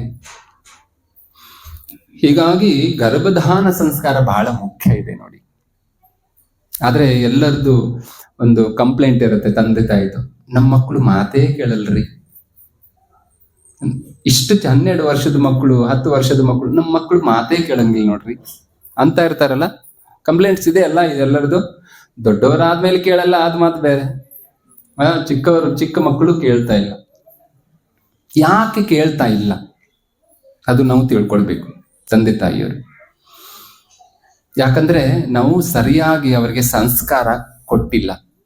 ಈಗ ಕೊಡ್ತಾ ಇದ್ದೇವೆ, ಆದ್ರೆ ಗರ್ಭ ಸಂಸ್ಕಾರ, ನಮ್ಮ ಪತಿ ಪತ್ನಿ ಯಾವಾಗ ಮಕ್ಕಳ ಬಗ್ಗೆ ಬೇಕಂತೇಳಿ ಪ್ರಯತ್ನ ಮಾಡ್ತಾರೆ, ಆ ಸಮಯದಲ್ಲಿ ಅವ್ರ ಚಿತ್ತ ಏನಿದೆ, ಗರ್ಭಧಾನ್ ಸಂಸ್ಕಾರ. ಅದಕ್ಕೆ ಗರ್ಭಧಾನ್ ಸಂಸ್ಕಾರ. ಯಾವಾಗ ಮಕ್ಕಳಿಗೋಸ್ಕರ ಒಟ್ಟಿಗೆ ಕೂಡ್ತಾರೆ ಗಂಡ ಹೆಂಡತಿ, ಆ ಸಮಯದಲ್ಲಿ ಅವರ ಚಿತ್ತ ಏನಿದೆ ಅದ್ರ ಮೇಲೆ, ಹಸುರಿ ಚಿತ್ತ ಇತ್ತಂದ್ರೆ ಹಸುರು ಮಕ್ಕಳು ಹುಡ್ತಾರೆ. ಎಂಜಾಯ್ಮೆಂಟ್ ಚಿತ್ತ ಇತ್ತಂದ್ರೆ ಎಂಜಾಯ್ಮೆಂಟ್ ಮಕ್ಕಳೇ ಹುಡ್ತಾರೆ. ಒಳ್ಳೆ ಭಕ್ತಿ ಭಾವ ಇದ್ರೆ ಆ ಭಕ್ತಿ, ಯಾಕಂದ್ರೆ ಯಾವ ಬೀಜವನ್ನ ನಾವು ಬಿತ್ತೀವೋ ಅದೇ ಗಿಡ ಕೊಡೋದಲ್ಲ ನಮ್ಗೆ. ಅದಕ್ಕಾಗಿ ತುಂಬಾ ಅವಶ್ಯಕತೆ ಇದೆ ಗರ್ಭಧಾನ ಈಗೆಲ್ಲ ಗರ್ಭಧಾನ ಸಂಸ್ಕಾರ ಜನ ಮರೆತು ಹೋಗಿದ್ದಾರೆ, ಎಲ್ಲ ಸಂಸ್ಕಾರಗಳನ್ನ ಮರೆತಿದ್ದಾರೆ. ವಿಶೇಷವಾಗಿ ಹಾಗೆ ನೋಡಿದ್ರೆ 49 ಸಂಸ್ಕಾರಗಳನ್ನ ಹೇಳ್ತಾರೆ. ಆದ್ರೆ ಅದರಲ್ಲಿ ಮತ್ತೆ ಶೋಷಣೆ ಮಾಡಿ 16 ಸಂಸ್ಕಾರ, ಷೋಡಶ ಸಂಸ್ಕಾರ ಬಗ್ಗೆ ನೀವು ಕೇಳಿರ್ಬೋದು. 16 ಸಂಸ್ಕಾರ. ಗರ್ಭಾಧಾನ ಪುಂಸವನ ಶ್ರೀಮಂತೋ ಜಾತ ಕರ್ಮಚ ನಾಮಕ್ರಿಯಾ ನಿಷ್ಕ್ರಮಣೆ ಅನ್ನಾಶನಂ ವಪನ ಕ್ರಿಯಾ ಕರ್ಣಭೇದೋ ವೃತಾದೇಶೋ ವೇದಾರಂಭ ಕ್ರಿಯಾವಿಧಿ ಕ್ಲೇಶಾಂತ ಸ್ನಾನಮುದ್ಬಾಹೋ ವಿವಾಹ ಅಗ್ನಿ ಪರಿಗ್ರಹ. 16 ಪ್ರಕಾರದ ಸಂಸ್ಕಾರಗಳನ್ನ ಶಾಸ್ತ್ರದಲ್ಲಿ ಹೇಳಿ. ಮೊದಲಿಗೆ ಗರ್ಭಧಾನ. ಗರ್ಭದಲ್ಲಿ ಈಗ ಹೇಳಿದೆ ನಾನು, ಗರ್ಭಧಾನ ಸಂಸ್ಕಾರ ಸರಿ ಆದ್ರೆ ಆ ಮಕ್ಕಳು ಮುಂದೆ ಹೋಗಿ ಒಳ್ಳೆಯವರಾಗ್ತಾರೆ. ಈ ತರ ಆತಂಕವಾದಿಗಳು ಆಗಲ್ಲ. ನೀವು ಅನ್ಬೋದು, ಈ ಅಸುರ ಕಯಾದು ಮತ್ತೆ ಹಿರಣ್ಯಕಶಿಪು, ಕಯಾದು ಒಳ್ಳೆಯವರಿದ್ರು, ಹಿರಣ್ಯಕಶಿಪುವಿನ ಮಾನಸಿಕ ಸ್ಥಿತಿ ಏನಿತ್ತು, ಅಸುರ ಇತ್ತಲ್ಲ, ಅವ್ರಿಗೆ ಹೇಗೆ ಈ ಮಗ ಹುಟ್ಟಿದ ನೀವು ಪ್ರಶ್ನೆ ಬರ್ಬೋದು. ಆದ್ರೆ ಏನಾಗಿತ್ತಂದ್ರೆ, ಅವರು ಯಾವಾಗ ಉಗ್ರ ತಪಸ್ಸೆ ಮಾಡ್ಲಿಕ್ಕೆ ವಾಪಸ್ ಹೋದ್ರು, ಈ ಹಿರಣ್ಯಾಕ್ಷನ ವಧೆ ಆದ್ಮೇಲೆ, ಅಲ್ಲಿ ಹೋದ್ಮೇಲೆ ಅವರಿಗೆ ಒಂದ್ ಗಿಡದ ಕೆಳಗಡೆ ತಪಸ್ಸೆ ಮಾಡ್ತಿರ್ತಾರೆ. ಆ ಸಮಯದಲ್ಲಿ ಏನಾಗುತ್ತೆ, ಅಲ್ಲಿ ಒಂದು ಪಕ್ಷಿ ಬಂದು ನಾರಾಯಣ ನಾರಾಯಣ ನಾರಾಯಣ ಭಗವತ್ ಸ್ಮರಣೆ ಮಾಡ್ತಾ ಇರತ್ತೆ. ವಾಸುದೇವ ಅವ್ರಿಗೆ ಡಿಸ್ಟರ್ಬ್, ಭಗವಂತನ ನಾಮ ಕೇಳಿದ ಮೇಲೆ ಅವ್ರಿಗೆ ಡಿಸ್ಟರ್ಬ್ ಆಗತ್ತೆ. ಆಮೇಲೆ ಅವ್ರಿಗೆ ಮತ್ತೆ ಮಾಡಕ್ ಪ್ರಾರಂಭ ಮಾಡ್ತಾನೆ, ಮತ್ತೆ ಅದೇ ಶಬ್ದ, ಈಗ ಸರಿ ಆಗ್ತಾ ಇಲ್ಲ, ನಾನು ಮನೆಗೆ ಹೋಗ್ತೀನಿ ಅಂತೇಳಿ ವಾಪಸ್ ಮನೆಗೆ ಬರ್ತಾರೆ. ಆ ಮನೆಗೆ ಬಂದಾಗ ಕೈಯಾದು ಹೇಳ್ತಾರೆ, ಈಗ ಯಾಕೆ ವಾಪಸ್ ಬಂದ್ರಿ, ತಪಸ್ಸೆ ಮಾಡಕ್ ಹೋಗಿದ್ರಿ? ಇಲ್ಲ ಇಲ್ಲ, ಅಲ್ಲಿ ಭಗವಂತ ಅಂದ್ರೆ ನಾರಾಯಣ ನಾರಾಯಣ ಅಂತ ಒಂದು ಪಕ್ಷಿ ಗಿಳಿ ಕೂಗ್ತಾ ಇತ್ತು, ಹೀಗಾಗಿ ವಾಪಸ್ ಬಂದ. ಏನಂತ ಕೂಗ್ತಾ ಇತ್ತು? ಮತ್ತೆ ಭಗವಂತ ನಾಮಸ್ಮರಣೆ ಆಯ್ತು ಹಿರಣ್ಯಕಶಿಪುವಿನ ಬಗ್ಗೆ. ಆ ಸಮಯದಲ್ಲಿ ಗರ್ಭಧಾನ ಆಗಿತ್ತು. ಅದಕ್ಕಾಗಿ ಪ್ರಹ್ಲಾದ ಮಹಾರಾಜ ಜನ್ಮ ಆಯಿತು. ಗರ್ಭಧಾನ ತುಂಬಾ ಅವಶ್ಯಕತೆ ಇದೆ ನೋಡಿ. ಎಲ್ಲರೂ ಇದನ್ನ ಸರಿಯಾಗಿ ತಿಳಿದುಕೊಳ್ಬೇಕು. ಇಲ್ಲಾದ್ರೆ ಮುಂದೆ ಹೋಗಿ ತುಂಬಾ ತೊಂದರೆ ಆಗೋದು. ತಂದೆ ತಾಯಿಗಳಿಗಂತೂ ತೊಂದರೆ ಆಗೇ ಆಗತ್ತೆ, ಬಟ್ ಸಮಾಜಕ್ಕೂ ತೊಂದರೆ ಆಗತ್ತೆ. ಗರ್ಭಧಾನ ಪುಂಸವನ ಅಂದ್ರೆ ಗರ್ಭ ಸಂಸ್ಕಾರ. ಯಾವಾಗ ಮಗು ಹೊಟ್ಟೆಯಲ್ಲಿ 2 ಅಥವಾ 3 ತಿಂಗಳು ಆಗಿರೋದು ಪುಂಸವನ ಅಂತ ಸಂಸ್ಕಾರ ಇದೆ. ಪುಂಸವನ ಮಾಡಬೇಕು. ಆ ಸಮಯದಲ್ಲಿ ಆ ಮಗುವಿಗೆ ಭಗವತ್ ಬುದ್ಧಿ ಇರ್ಲಿ ಅಂತ ಅನ್ನೋ ಪ್ರಾರ್ಥನೆ ಇದೆ. ಪುಂಸವನ್ನ ಈಗೂ ಹೇಳ್ತಾರೆ. ಆ ಮಗು ಪುತ್ರನಾಗಿ ಪರಿವರ್ತನೆ ಮಾಡುವ ಶಕ್ತಿ ಇತ್ತು ಆ ಸಮಯದಲ್ಲಿ. ಯಾವುದೇ ಅದು ಸ್ತ್ರೀ ಹುಡುಗಿ ಇರಬಹುದು, ಅದನ್ನ ಪುತ್ರಿ ಇದ್ರೆ ಪುತ್ರನಾಗಿ ಮಾಡುವ ಇದಕ್ಕೆ ಪುಂಸವನ ಅಂತ ಹೇಳ್ತಾರೆ. ಆಮೇಲೆ ಶ್ರೀಮಂತ ಕುಬಸ ಅಂತ ಹೇಳ್ತೀವಿ. ಆಮೇಲೆ ಜಾತಕರ್ಮ ಅಂದ್ರೆ ಮಗು ಜಸ್ಟ್ ಪ್ರಸೂತಿ ಗೃಹದಲ್ಲಿ ಹುಟ್ಟತ್ತು ಆ ಸಮಯದಲ್ಲಿ ಮಾಡುವಂತ ಕ್ರಿಯೆ. ಭಗವತ್ ನಾಮ ಅವ್ರಿಗೆ ಹೇಳಬೇಕು ನಾಲಿಗೆ ಮೇಲೆ. ಅದೇ ಸಮಯದಲ್ಲಿ ನಾಲಿಗೆ ಮೇಲೆ ಜೇನುದಿಂದ ಅದು ಬಂಗಾರದ ಒಂದು ಕಡ್ಡಿಯಿಂದ ಅವರು ಭಗವತ್ ನಾಮ ನಾಲಿಗೆ ಮೇಲೆ ಬರೀತಾರೆ. ಆಮೇಲೆ ಅದೇನು ಹುಂಕುಳು ಬಳ್ಳಿ ಇರತ್ತಲ್ಲ, ಅದು ತಂದೆನೆ ಕಟ್ ಮಾಡ್ಬೇಕು. ಆ ತರ ಶಾಸ್ತ್ರದಲ್ಲಿ ಇದೆ. ಈಗ ಎಲ್ಲರೂ ಡಾಕ್ಟರ್ ಸಿಸ್ಟರ್ ಎಲ್ಲ ಕಟ್ ಮಾಡ್ತಾರೆ. ಈಗ ಜಾತಕರ್ಮ, ಆಮೇಲೆ ನಾಮಕರಣ ಸಂಸ್ಕಾರ, ನಿಷ್ಕ್ರಮಣೆ ಅಂದ್ರೆ ಆ ಮಗುವಿನನ್ನ ಮೊದಲ ಸಾರಿ ಬಿಸಿಲಿಗೆ ಕರ್ಕೊಂಡು ಹೋಗಿ ಅಂದ್ರೆ ದೇವರು ಕರ್ಕೊಂಡು ಹೋಗ್ತಾರೆ. ಅನ್ನಪ್ರಾಶನ, ಒಬ್ಬನ ಕ್ರಿಯಾ ಅಂದ್ರೆ ಮಕ್ಕಳನ್ನ ಇವ್ ಮುಂದೆ ಏನ್ ಹಾಕ್ತಾನೆ ಹೋಗಿ ಏನ್ ಹಾಕ್ತಾನೆ ಅಂದ್ಮೇಲೆ ಅದು ಎಲ್ಲ ಗ್ರಂಥಗಳು, ಹಣ, ಆಟಿಕೆ ಸಾಮಾನ ಇತ್ಯಾದಿ ಎಲ್ಲ ಇಡ್ತಾರಲ್ಲ. ಶಿಲ ಪ್ರಭುಪಾದ್ರಿಗೂ ಮಾಡಿದ್ರು. ಅವಾಗ ಶಿಲ ಪ್ರಭುಪಾದ್ ಏನ್ ಹಿಡ್ದಿದ್ರು? ಭಾಗವತಮ್ಮ ಹಿಡ್ದಿದ್ರು. ಅವರು ಹೇಳಿದ್ರು ಮುಂದೆ ಹೋಗಿ ಮಹಾನ್ ಭಕ್ತನಾಗ್ತಾನೆ ಅಂತ. ಅದು ಒಂದು ಈ 16 ಸಂಸ್ಕಾರದಲ್ಲಿ ಒಂದು ಸಂಸ್ಕಾರ. ಆಮೇಲೆ ಕರ್ಣಭೇದ, ಆಮೇಲೆ ಗುರುಕುಲದಲ್ಲಿ ಹೋಗಿ ವಿದ್ಯಾಭ್ಯಾಸ, ಹೀಗೆ 16 ಸಂಸ್ಕಾರ. ಆಮೇಲೆ ವಿವಾಹ ಸಂಸ್ಕಾರ. ವಿವಾಹ ಒಂದು ಸಂಸ್ಕಾರ ಇದೆ, ಈಗ ಫ್ಯಾಷನ್ ಆಗಿದೆ, ಅದ್ರ ಸಂಸ್ಕಾರ ಇದೆ. ಆಮೇಲೆ ಅಗ್ನಿರ್ ಪರಿಗ್ರಹ, ಅಂತ್ಯೇಷ್ಟಿ, ಅದು ಒಂದು ಸಂಸ್ಕಾರ ಇದೆ. ಹೀಗೆ ನಮ್ಮ ಸಂಸ್ಕಾರಗಳನ್ನ ಸರಿಯಾಗಿ ಆ ಮನುಷ್ಯನಿಗೆ ಮಾಡಬೇಕು. ಹೀಗೆ ಹಿರಣ್ಯಕಶಿಪು ಮತ್ತೆ ಈ ತರ ಪ್ರಚಾರ ಪ್ರಾರಂಭ ಆಯಿತು. ಆಮೇಲೆ ಆ ಗುರುಕುಲದ ಪ್ರಾಧ್ಯಾಪಕರು ಕಂಪ್ಲೇಂಟ್ ಮಾಡಿದ್ರು ಹಿರಣ್ಯಕಶಿಪು, ನಿಮ್ ಮಗ ಕೇಳ್ತಾ ಇಲ್ಲ, ನೀವು ಮತ್ತೆ ತಾ ಕೆಡದಲ್ದೆ ಊರು ಕೆಡಿಸ್ತಾ ಇದ್ದಾನಂತೇಳಿ. ಆಮೇಲೆ ಮತ್ತೆ ಅವರು ಆ ರಾಜ ಭಟ್ಟರಿಗೆ ಆದೇಶ ಮಾಡಿದ, ಇವನನ್ನ ವಿಷವನ್ನು, ಹಾವುಗಳ ಇರುವಂತ ಆ ಸರ್ಪಗಳ ಮಧ್ಯೆ ಇವನನ್ನ ಬಿಡಿ, ಯಾಕಂದ್ರೆ ಸಾಯಿಲಿ ಇವನು. ಆನೆಗಳ ಕಾಲಿನಿಂದ ತುಳಿಸಿದ್ರು. ಆಮೇಲೆ ಹೋಲಿಕಾ ಅವ್ರಿಗೆ ವರದಾನ ಇತ್ತು, ತಾನು ಸುಡಂಗಿಲ್ಲ ಅಂತೇಳಿ. ಅವನ್ ಕರ್ಕೊಂಡು ಪ್ರಹ್ಲಾದನ್ ಸುಡ್ಲಿಕ್ಕೆ, ಹೋಲಿಕಾ ದಹನ ಮಾಡ್ತೀವಲ್ಲ ನಾವು, ಅದೇ ಪ್ರತೀಕ ಇದೆ. ತಾನೇ ಸುಟ್ಲು, ಪ್ರಹ್ಲಾದ ಸುಡ್ಲಿಲ್ಲ. ಆಮೇಲೆ ಪರ್ವತದಿಂದ ಮೇಲಿನಿಂದ ಕೆಳಗೆ ಹಾಕಿದ್ರು. ಇತ್ಯಾದಿ ಬಹಳಷ್ಟು ಹಿಂಸೆಗಳನ್ನ ಪ್ರಹ್ಲಾದ ಮಹಾರಾಜನಿಗೆ ಕೊಟ್ಟರು. ಆದ್ರೆ ಪ್ರಹ್ಲಾದನಿಗೆ ಅದೇನಂತಾರ, ಒಂದು ಕೂದಲು ಅಳಗಾಡಲಿಲ್ಲ. ಯಾಕಂದ್ರೆ ಅವ್ನು ನಿರ್ಭಯ, ಭಗವಂತ ರಕ್ಷಣೆ ಮಾಡೋರಿದ್ರೆ ಯಾರೂ ಹೊಡಿಲಿಕ್ಕೆ ಸಾಧ್ಯ ಇಲ್ಲ. ಅಂದ್ರೆ ಭಗವಂತ ಹೊಡೆಯೋನಿದ್ರೆ ಅವನನ್ನ ಯಾರೂ ಬದುಕಿಸ್ಲಿಕ್ಕೆ ಸಾಧ್ಯ ಇಲ್ಲ. ಈಗ ಒಂದಿನ ಏನಾಯ್ತು, ಯಾರು ಹೊಡ್ಲಿಕ್ಕೆ ಸಾಧ್ಯ ಇಲ್ಲ ಅಂದ್ಮೇಲೆ ನಾನೇ ಹೊಡಿತೀನಿ ಇವನನ್ನ. ಮತ್ತೆ ಅರಮನೆ ಕರ್ಕೊಂಡು ಬಂದ್ರು, ನಾನೇ ಹೊಡಿತೀನಿ. ಅವಾಗ ಕೇಳ್ತಾನೆ ಹೊಡೆಯೋಕ್ಕಿಂತ ಮುಂಚೆ, ಎಲ್ಲಿಂದ ಬರ್ತಾ ಇದೆಯೋ ನಿನಗೆ ಶಕ್ತಿ? ಇದನ್ನ ಎಲ್ಲಿಂದ ಬರ್ತಾ ಇದೆ? ಆವಾಗ ಪ್ರಹ್ಲಾದ್ ಮಹಾರಾಜ್ ಸುಂದರ ಉದಾಹರಣೆಯನ್ನ, ಸುಂದರ ವಾಕ್ಯವನ್ನ ಹೇಳ್ತಾರೆ. ನ ಕೇವಲಂ ಮೇ ಭಗವಶ್ಚ ರಾಜನ್ ಸ ವೈ ಬಲಂ ಬಲಿನಾಂ ಚಾಪರೇಶಾಂ. ಶ್ರೀಮದ್ ಭಾಗವತದ 7ನೇ ಸ್ಕಂದ 8ನೇ ಅಧ್ಯಾಯ 7ನೇ ಶ್ಲೋಕ. ಅವರು ಹೇಳ್ತಾರೆ, ನಿನಗೆ ಎಲ್ಲಿಂದ ಬಲ ಬರ್ತಾ ಇದೆ ಅಲ್ಲಿಂದಾನೇ ನನಗೂ ಬರ್ತಾ ಇದೆ, ನನಗೆ ಎಲ್ಲಿಂದ ಬರ್ತಾ ಇದೆಯೋ ಅಲ್ಲಿಂದಾನೇ ನಿನಗೂ ಬರ್ತಾ ಇದೆ ಈ ಶಕ್ತಿ. ಅವ್ರು ಹೇಳ್ತಾರೆ ನಿನಗ್ ಬರ್ತಾ ಇರ್ಬೋದು, ಆದ್ರೆ ನನ್ಗೆ ಅಲ್ಲಿಂದ ಬರ್ತಾ ಇಲ್ಲ ಅಂತಾರ ಹಿರಣ್ಯಕಶಿಪು.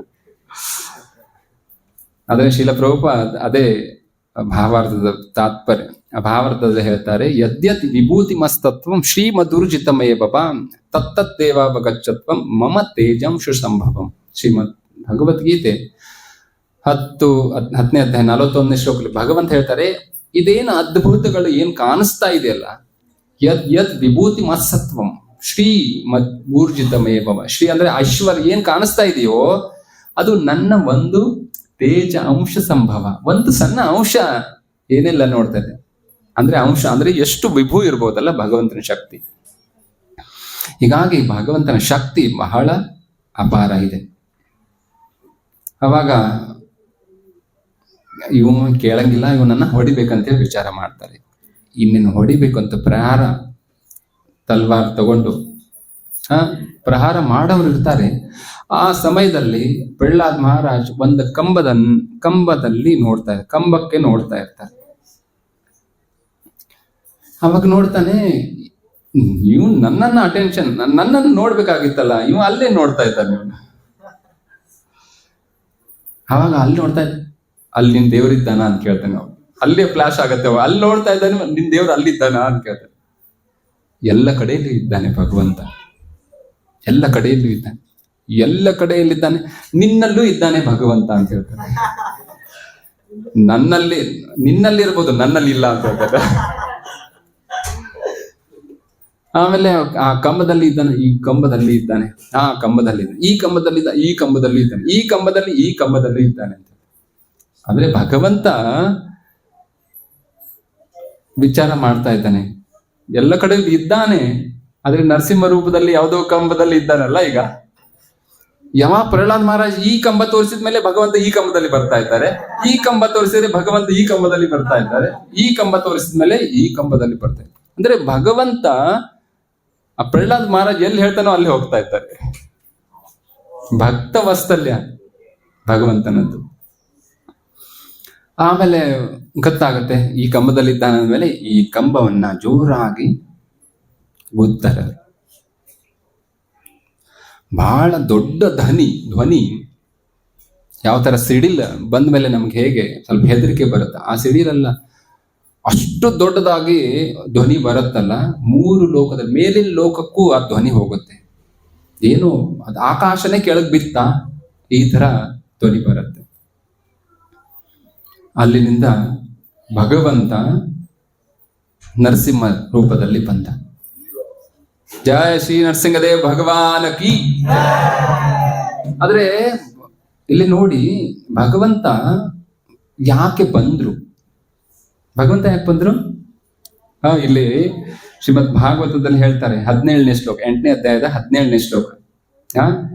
ಸತ್ಯಂ ವಿಧಾತುಂ ನಿಜ ವೃದ್ಧ ಭಾಷಿತಂ ವ್ಯಾಪ್ತಿಂ ಚ ಭೂತೇಷ್ವಖಿಲೇಷು ಚಾತ್ಮನಃ ಅದೃಶ್ಯ ಚಾತ್ಮನ್ಯದ್ಭುತ ರೂಪಂ ಉದ್ವಹನ್ ಸ್ತಂಭೆ ಸಭಾಯಾಂ ನ ಮೃಗಂ ನ ಮಾನುಷಂ.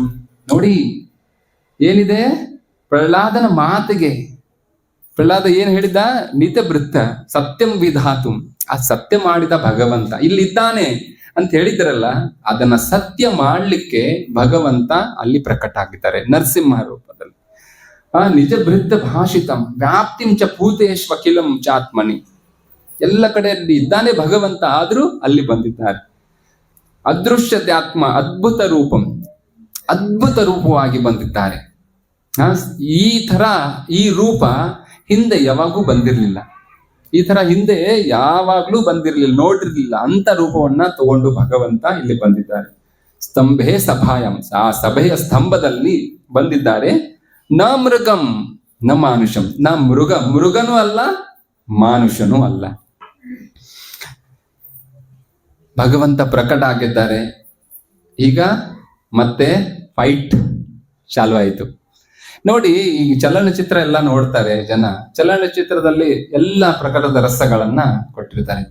ಆದ್ರೆ ಎಷ್ಟೋ ಜನಕ್ಕೆ ಆ ಫೈಟಿಂಗ್ ಇರುತ್ತಲ್ಲ, ಅದು ಇಷ್ಟ ಅಲ್ಲ. ಫೈಟಿಂಗ್ ಇಷ್ಟ, ಆದ್ರೆ ಯುವಕರಲ್ಲಿ ವಿಶೇಷವಾಗಿ ಆ ಫೈಟಿಂಗ್ ಇಷ್ಟ ಅಂತ ಭಗವಂತನಿಗೆ ಗೊತ್ತು. ಅದಕ್ಕೆ ಆ ಫೈಟಿಂಗ್ ಲೀಲೆಯನ್ನ ಮಾಡ್ತಾ ಇದ್ದಾರೆ. ನೋಡಿ, ಎಲ್ಲ ಕೃಷ್ಣ ಲೀಲೆ ಇರ್ಬೋದು, ನರಸಿಂಹ ಲೀಲೆ, ಶ್ರೀರಾಮ ಲೀಲೆ ಇರ್ಬೋದು, ಅದರಲ್ಲಿ ಎಲ್ಲ ಈ ತರ ಫೈಟಿಂಗ್ ಸೀನ್ ಇದ್ದೇ ಇರುತ್ತಲ್ಲ. ಯಾಕಂದ್ರೆ ಅದು ಜೀವಿಗೆ ಇಷ್ಟ. ಅದಕ್ಕೆ ಈ ಫಿಲ್ಮ್ ಇಂಡಸ್ಟ್ರಿ ಅವರಿಗೂ ಗೊತ್ತು, ಇವ್ರಿಗೆ ಇದಿಷ್ಟ ಅಂತೇಳಿ ಇದನ್ನ ಮಾಡೋದು ಅಂತೇಳಿ. ಭಗವಂತ, ನರಸಿಂಹದೇವರು, ಆಮೇಲೆ ಹಿರಣ್ಯಕಶಿಪನು ಬಹಳ ಬಲಿಷ್ಠ. ನೋಡಿ, ಎಲ್ಲ ಜಗತ್ತೇ ಹೆದರ್ತಾ ಇತ್ತು ಅವರಿಗೆ. ಅಂತವ್ರ ಜೊತೆ ಇವರು ಫೈಟ್ ಮಾಡ್ತಾ ಇದ್ದಾರೆ. ಬಹಳ ಘೋರ ಯುದ್ಧ ಪ್ರಾರಂಭ ಆಗಿದೆ. ಅದು ಬಹಳಷ್ಟು ವರ್ಣನೆ ಇದೆ, ಅಷ್ಟೆಲ್ಲ ನಾವು ಸಮಯ ಮುಗಿತಾ ಇದೆ. ಯಾವ ರೀತಿ ಭಗವಂತ ಏನ್ ಮಾಡ್ತಾ ಇದ್ದಾರೆ, ವೀರ ರಸ ಆಸ್ವಾದನೆ ಮಾಡ್ಲಿಕ್ಕೇನೆ ಬಂದಿತ್ತು ಭಗವಂತ, ಹೌದಲ್ಲ? ಯಾಕೆ ಬಂದ್ರು ಹಿರಣ್ಯಕಶಿಪು? ಯಾಕಂದ್ರೆ ಭಗವಂತನಿಗೆ ಈ 12 ರಸ ಇದೆ. ನಾವು ನೋಡ್ತೀವಿ, ಶಾಂತ, ದಾಸ್ಯ, ಸಖ್ಯ, ಮಾಧುರ್ಯ, ವಾತ್ಸಲ್ಯ, ಆಮೇಲೆ ಇನ್ನೂ 7 ಗೌಣ ರಸಗಳಿವೆ. ವಿಭಸ್ತ, ಬೀರ. ವಿಭಸ್ತ ಯಾಕೆ? ಅದು ಯಾವಾಗ ಮಾತ್ರ. ಈ 5 ರಸ ಸದಾ ಇರುತ್ತೆ. ವಾತ್ಸಲ್ಯ ಅಂದ್ರೆ ಸದಾ ವಾತ್ಸಲ್ಯ ಭಾವ ಇದ್ದೇ ಇರುತ್ತೆ. ಸಾಖ್ಯ ಅಂದ್ರೆ ಸಾಖ್ಯ ಇದ್ದೇ ಇರುತ್ತೆ. ದಾಸ್ಯ ಅಂದ್ರೆ ದಾಸ್ಯ ಇದ್ದೇ ಇರುತ್ತೆ. ಇದು ಸದಾ ಇರುತ್ತೆ. ಗೌಣ ಅಂದ್ರೆ ಅದು ಯಾವಾಗ ಮಾತ್ರ. ಆಶ್ಚರ್ಯ ಸ್ವಲ್ಪ ಸಮಯ, ಸದಾ ಆಶ್ಚರ್ಯದಿಂದ ಇರಲ್ಲ ನಾವು. ಸದಾ ವೀರರಸ ಇರಲ್ಲ. ಆ ವೀರರಸ ಆದ್ಮೇಲೆ ಮತ್ತೆ ಶಾಂತ ಆಗಿ ಮತ್ತೆ ಬೇರೆ ಕೆಲಸ. ಹಾಗೆ ಗೌಣ ರಸದಲ್ಲಿ ಭಗವಂತನಿಗೆ ಆಸ್ವಾದನೆ ಮಾಡ್ಲಿಕ್ಕೆ ಈ ಜಗತ್ತಿನಲ್ಲಿ ಯಾರು ಇಲ್ಲ. ಅದಕ್ಕೆ ಆ ಜಗತ್ತಿನಿಂದ, ವೈಕುಂಠದಿಂದ ಅವರನ್ನ ಕರ್ಕೊಂಡು ಬಂದಿದ್ದಾರೆ. ಅದು ಒಂದು ನಿಮಿತ್ಯ. ಸನತ್ ಕುಮಾರ್, ಚತುಷ್ಕುಮಾರ್ ಅವರಿಗೆ ಅವರಿಂದ ಶಾಪ, ಅದು ನಿಮಿತ್ಯ. ಆದ್ರೆ ಇಚ್ಛೆ ಭಗವಂತನದ್ದು. ಇಲ್ಲಿ ವೀರಸ ಆಸ್ವಾದನೆ ಮಾಡಿದ್ರು. ಆದ್ರೆ ಎಲ್ಲ ದೇವತೆಗಳಿಗೆ ಚಿಂತೆ, ಭಗವಂತ ಇನ್ನೂ ಹೊಡಿತಾ ಇಲ್ಲಲ್ಲ. ಭಗವಂತ ಏನ್ ಮಾಡ್ತಾ ಇದ್ದಾರೆ, ಯಾವ ರೀತಿ ಒಂದು ಇಲಿಯನ್ನ ಬೆಕ್ಕು ಹಿಡಿಯುತ್ತಲ್ಲ, ಹಿಡಿತಾ ಇರುತ್ತೆ, ಆಮೇಲೆ ಮಧ್ಯದಲ್ಲಿ ಬಿಡ್ತಾ ಇರತ್ತಲ್ಲ. ಇಲ್ಲಿ ಬೆಕ್ಕಿನ ಆಟ ನೀವು ನೋಡಿದ್ದೀರಾ? ನಡುವೆ ಬಿಡ್ತಾ ಇರತ್ತೆ.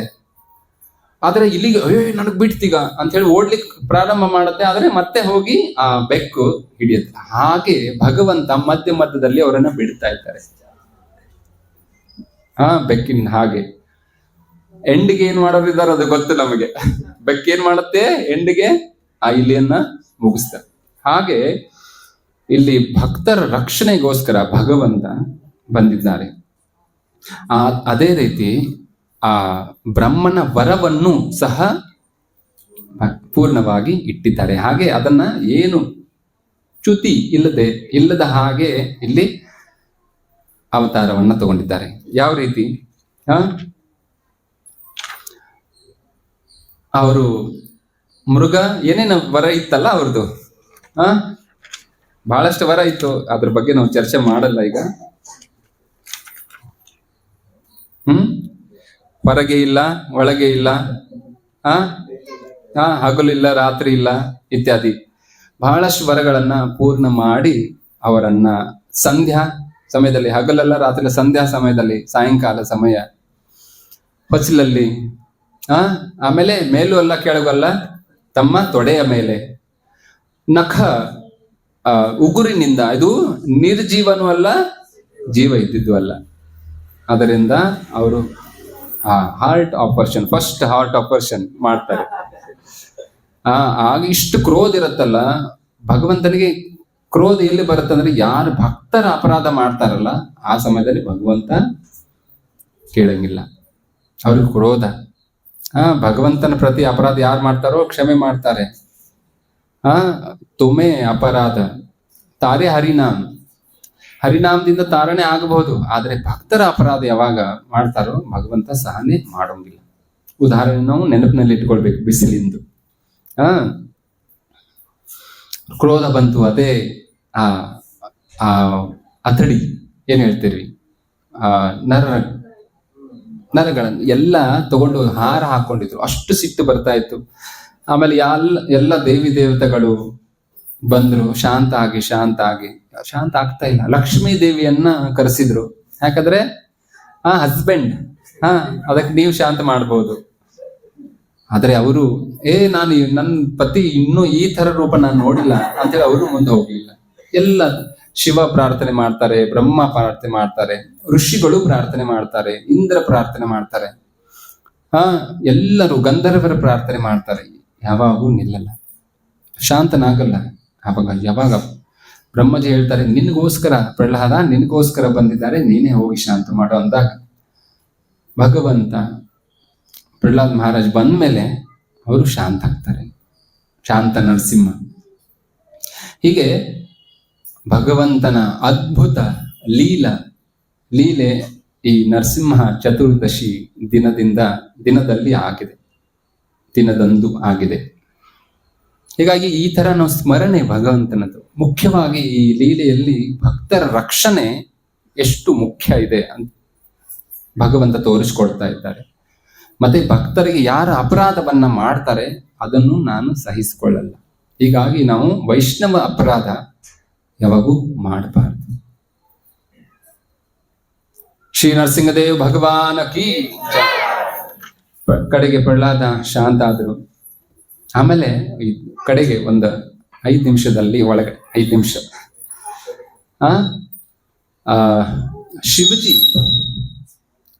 ಶಿವ ಪಾರ್ವತಿಗೆ ಹೇಳ್ತಾ ಇರ್ತಾರೆ. ನಾವು ಪ್ರತಿದಿನ ಒಂದು ಮಂತ್ರವನ್ನ ಪಠನೆ ಮಾಡ್ತೀವಿ ನರಸಿಂಹದೇವರಿಗೆ. ಅದು ಯಾವ್ದು? ನೀವು ಹೇಳಿ ನನ್ನ ಜೊತೆ. ಉಗ್ರಂ ವೀರಂ ಮಹಾವಿಷ್ಣು ಜ್ವಲಂತಂ ಸರ್ವತೋಮುಖಂ ನರಸಿಂಹಂ ಭೀಷಣಂ ಭದ್ರಂ ಮೃತ್ಯುಂ ನಮಾಮ್ಯಹಂ. ಯಜ್ಞದಲ್ಲಿ ಎಲ್ಲರೂ ಹೇಳಿದ್ದೀರಾ ಈ ಮಂತ್ರ. ಈ ಮಂತ್ರ ಯಾರು ಹೇಳಿದ್ದು?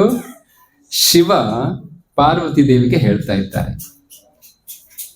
ಹೇ ದೇವಿ, ಆ ನರಸಿಂಹ ದೇವರ ಯಾವ ರೂಪ ಇದೆ, ಯಾವ ರೀತಿ ಅವರದ ಗುಣ ಇದೆ ಅನ್ನೋದನ್ನ ಇಲ್ಲೇ ಹೇಳ್ತಾರೆ. ಉಗ್ರಂ ವೀರಂ. ಮೊದಲಿಗೆ ಉಗ್ರ ರೂಪ ಅಂದ್ರೆ ನೋಡಿದ್ರಿ ಅವರ ರೂಪ ಹೇಗಿದೆ? ನರಸಿಂಹದೇವರು ವಿಗ್ರಹ ಇಲ್ಲಿ ಫೋಟೋ ಇದೆ. ನಮ್ಮ ಮಾಯಾಪುರ ನರಸಿಂಹನು ಹೇಗಿದ್ದಾರೆ? ಜಸ್ಟ್ ಕಂಬದಿಂದ ಹೊರಗೆ ಬರೋರಿದ್ದಾರೆ, ಆ ತರ ಇದ್ದಾರೆ. ಉಗ್ರ ರೂಪ ಇದೆ. ಉಗ್ರಂ ವೀರಂ, ವೀರ ಇದ್ದಾರೆ. ಯಾಕೆ ವೀರ? ಕೇವಲ ಉಗುರುಗಳಿಂದ ಆ ಹಿರಣ್ಯಕಶಿಪನ ಛಿದ್ರ ಮಾಡಿದ್ರು, ಅದಕ್ಕೆ ಅವರು ವೀರ ಇದ್ದಾರೆ. ಮಹಾವಿಷ್ಣು ಯಾಕೆ ಮಹಾವಿಷ್ಣು? ಅವರ ಪಾತಾಳದಲ್ಲಿ ಅವರ ಚರಣ ಇದೆ, ಆಕಾಶದಲ್ಲಿ ಅವರ ಶಿರಸ್ಸಿದೆ. ಅಂದ್ರೆ ಪೂರ್ಣ ಎಲ್ಲ ಲೋಕದಲ್ಲಿ ಭಗವಂತ ತುಂಬಿದ್ದಾರೆ. ಮಹಾವಿಷ್ಣು. ಜ್ವಲಂತಂ ಅಂದ್ರೆ ತೇಜಸ್ಸಿದೆ ಅವ್ರದ್ದು ಭಗವಂತಂದು. ನರಸಿಂಹದೇವರು ತೇಜ ಪುಂಜ, ಎಲ್ಲ ತೇಜಗಳ ಪುಂಜ ಇದ್ದಾರೆ ಭಗವಂತ ನರಸಿಂಹ ಸ್ವಾಮಿ. ಸರ್ವತೋಮುಖಂ ಅಂದ್ರೆ ಎಲ್ಲ ಕಡೆಯಲ್ಲೂ ಭಗವಂತ. ಇತೋ ನರಸಿಂಹ ಪರತೋ ನರಸಿಂಹ, ಯಥೋ ಯಾಮಿತ ತೋ ನರಸಿಂಹ, ಎಲ್ಲ ಕಡೆಯಲ್ಲೂ ಇದ್ದಾರೆ. ಸರ್ವತೋಮುಖಂ ನರಸಿಂಹ ಅಂದ್ರೆ ಅರ್ಧ ಮನುಷ್ಯ ಅರ್ಧ ಮೃಗ, ನರಸಿಂಹ. ಭೀಷಣವಾಗಿದ್ದಾರೆ ಭಗವಂತ. ಭೀಷಣಂ ಅಂದ್ರೆ ಯನ್ನಾಮ ಸ್ಮರಣಾತ್ ಭೀತಃ ಭೂತ ಭೇತಾಳ ರಾಕ್ಷಸ ರೋಗಾಧ್ಯಕ್ಷ ಪ್ರಣಶ್ಯಂತಿ ಭೀಷಣಂ ತಂ ನಮಾಮ್ಯಹಂ. ಭೀಷಣಂ ಅರ್ಥ ಇಲ್ಲಿ ಹೇಳ್ತಾ ಇದ್ದಾರೆ. ಯನ್ನಾಮ ಸ್ಮರಣಾತ್, ಯಾರು ನಿನ್ನ ನಾಮಸ್ಮರಣೆ ಮಾಡ್ತಾರೋ ಅವರಿಗೆ ಭೀತಃ, ಆ ಭಯ ನಾಶ ಆಗತ್ತೆ. ಭೂತ ಬಾಧೆ ಹೋಗುತ್ತೆ, ಬೇತಾಳ ಬಾಧೆ ಹೋಗುತ್ತೆ, ರಾಕ್ಷಸರ ಬಾಧೆನೂ ಹೋಗುತ್ತೆ. ಭೀತಃ ಭೂತ ಬೇತಾಳ ರಾಕ್ಷಸ. ರೋಗಾಧ್ಯಕ್ಷ, ರೋಗವು ಬರಲ್ಲ. ಭಗವಂತನ ನಾಮಸ್ಮರಣೆ ಮಾಡಿದರೆ ರೋಗ ಪ್ರಣಶಂತಿ ಭೀಷಣಂ ತಂ ನಮಾಮ್ಯಹಂ. ಅದಕ್ಕೆ ಭೀಷಣ ಅರ್ಥದ ಭೀಷಣ ಈ ಶಬ್ದದ ಅರ್ಥ ಇದೆ. ನಮಗೆ ಭಗವಂತ ಸದಾ ರಕ್ಷಣೆ ಮಾಡ್ತಾರೆ ಎಲ್ಲರಿಂದ, ರೋಗದಿಂದನೂ, ಭೂತ ಬೇತಾಳ ರಾಕ್ಷಸ ಇತ್ಯಾದಿಯಿಂದನು. ಆಮೇಲೆ ಭದ್ರಂ, ಈ ಶ್ಲೋಕದಲ್ಲಿ ನೋಡ್ತಾ ಇದ್ದೀವಿ. ಭೀಷಣಂ ಭದ್ರಂ ಅಂದ್ರೆ ಏನು? ಭದ್ರಂ ಸರ್ವೋಪಿಯಂ ಸಮಾಶ್ರಿತ್ಯ ಸಕಲಂ ಭದ್ರಮಶ್ನುತೆ ಶ್ರೀಯಾ ಚ ಭದ್ರಾಯ ಜುಷ್ಟಂ ಯಸ್ತು ಭದ್ರಂ ನಮಾಮ್ಯಹಂ. ಭದ್ರ, ಈ ಭದ್ರ ಈ ಲಕ್ಷ್ಮೀ ದೇವಿ ಹೆಸರು ಭದ್ರೆ. ಸರ್ವೋಪ್ರಿಯಂ ಸಮಾಶ್ರಿತ್ಯ, ಸದಾ ಲಕ್ಷ್ಮೀ ದೇವಿಯ ಹೃದಯದಲ್ಲಿ ಭಗವಂತ ವಾಸವಾಗಿರ್ತಾರೆ, ಭದ್ರವಾಗಿರ್ತಾರೆ.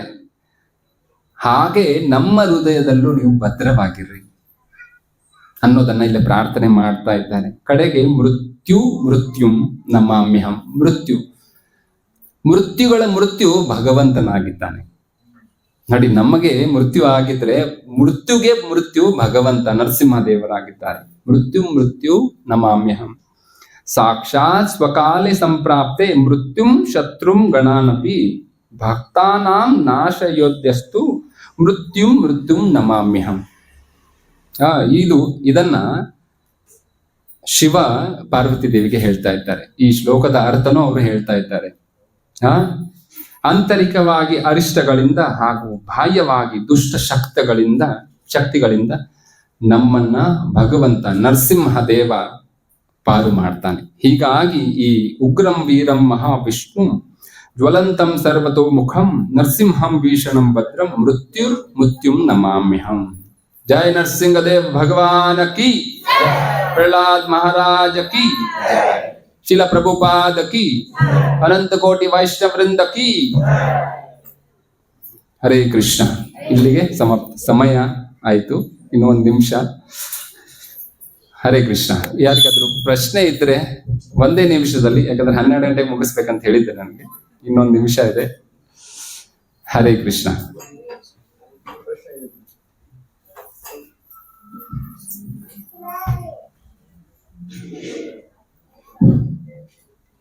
ಪ್ರಭುಜಿ, ಇದು ಭಗವಾನ್ ನರಸಿಂಹ ಭಗವಾನ್ ಅವರು ಶಾಂತಿ ಆಗ್ಬೇಕಂದ್ರೆ ಶಿವಜಿ ಅವರು ಬಂದು ಶಾಂತಿ ಮಾಡಿದಾರಂತ ಇನ್ನೊಂದು ಪುಸ್ತಕದಲ್ಲಿ ಓದಿದ್ದಾರೆ.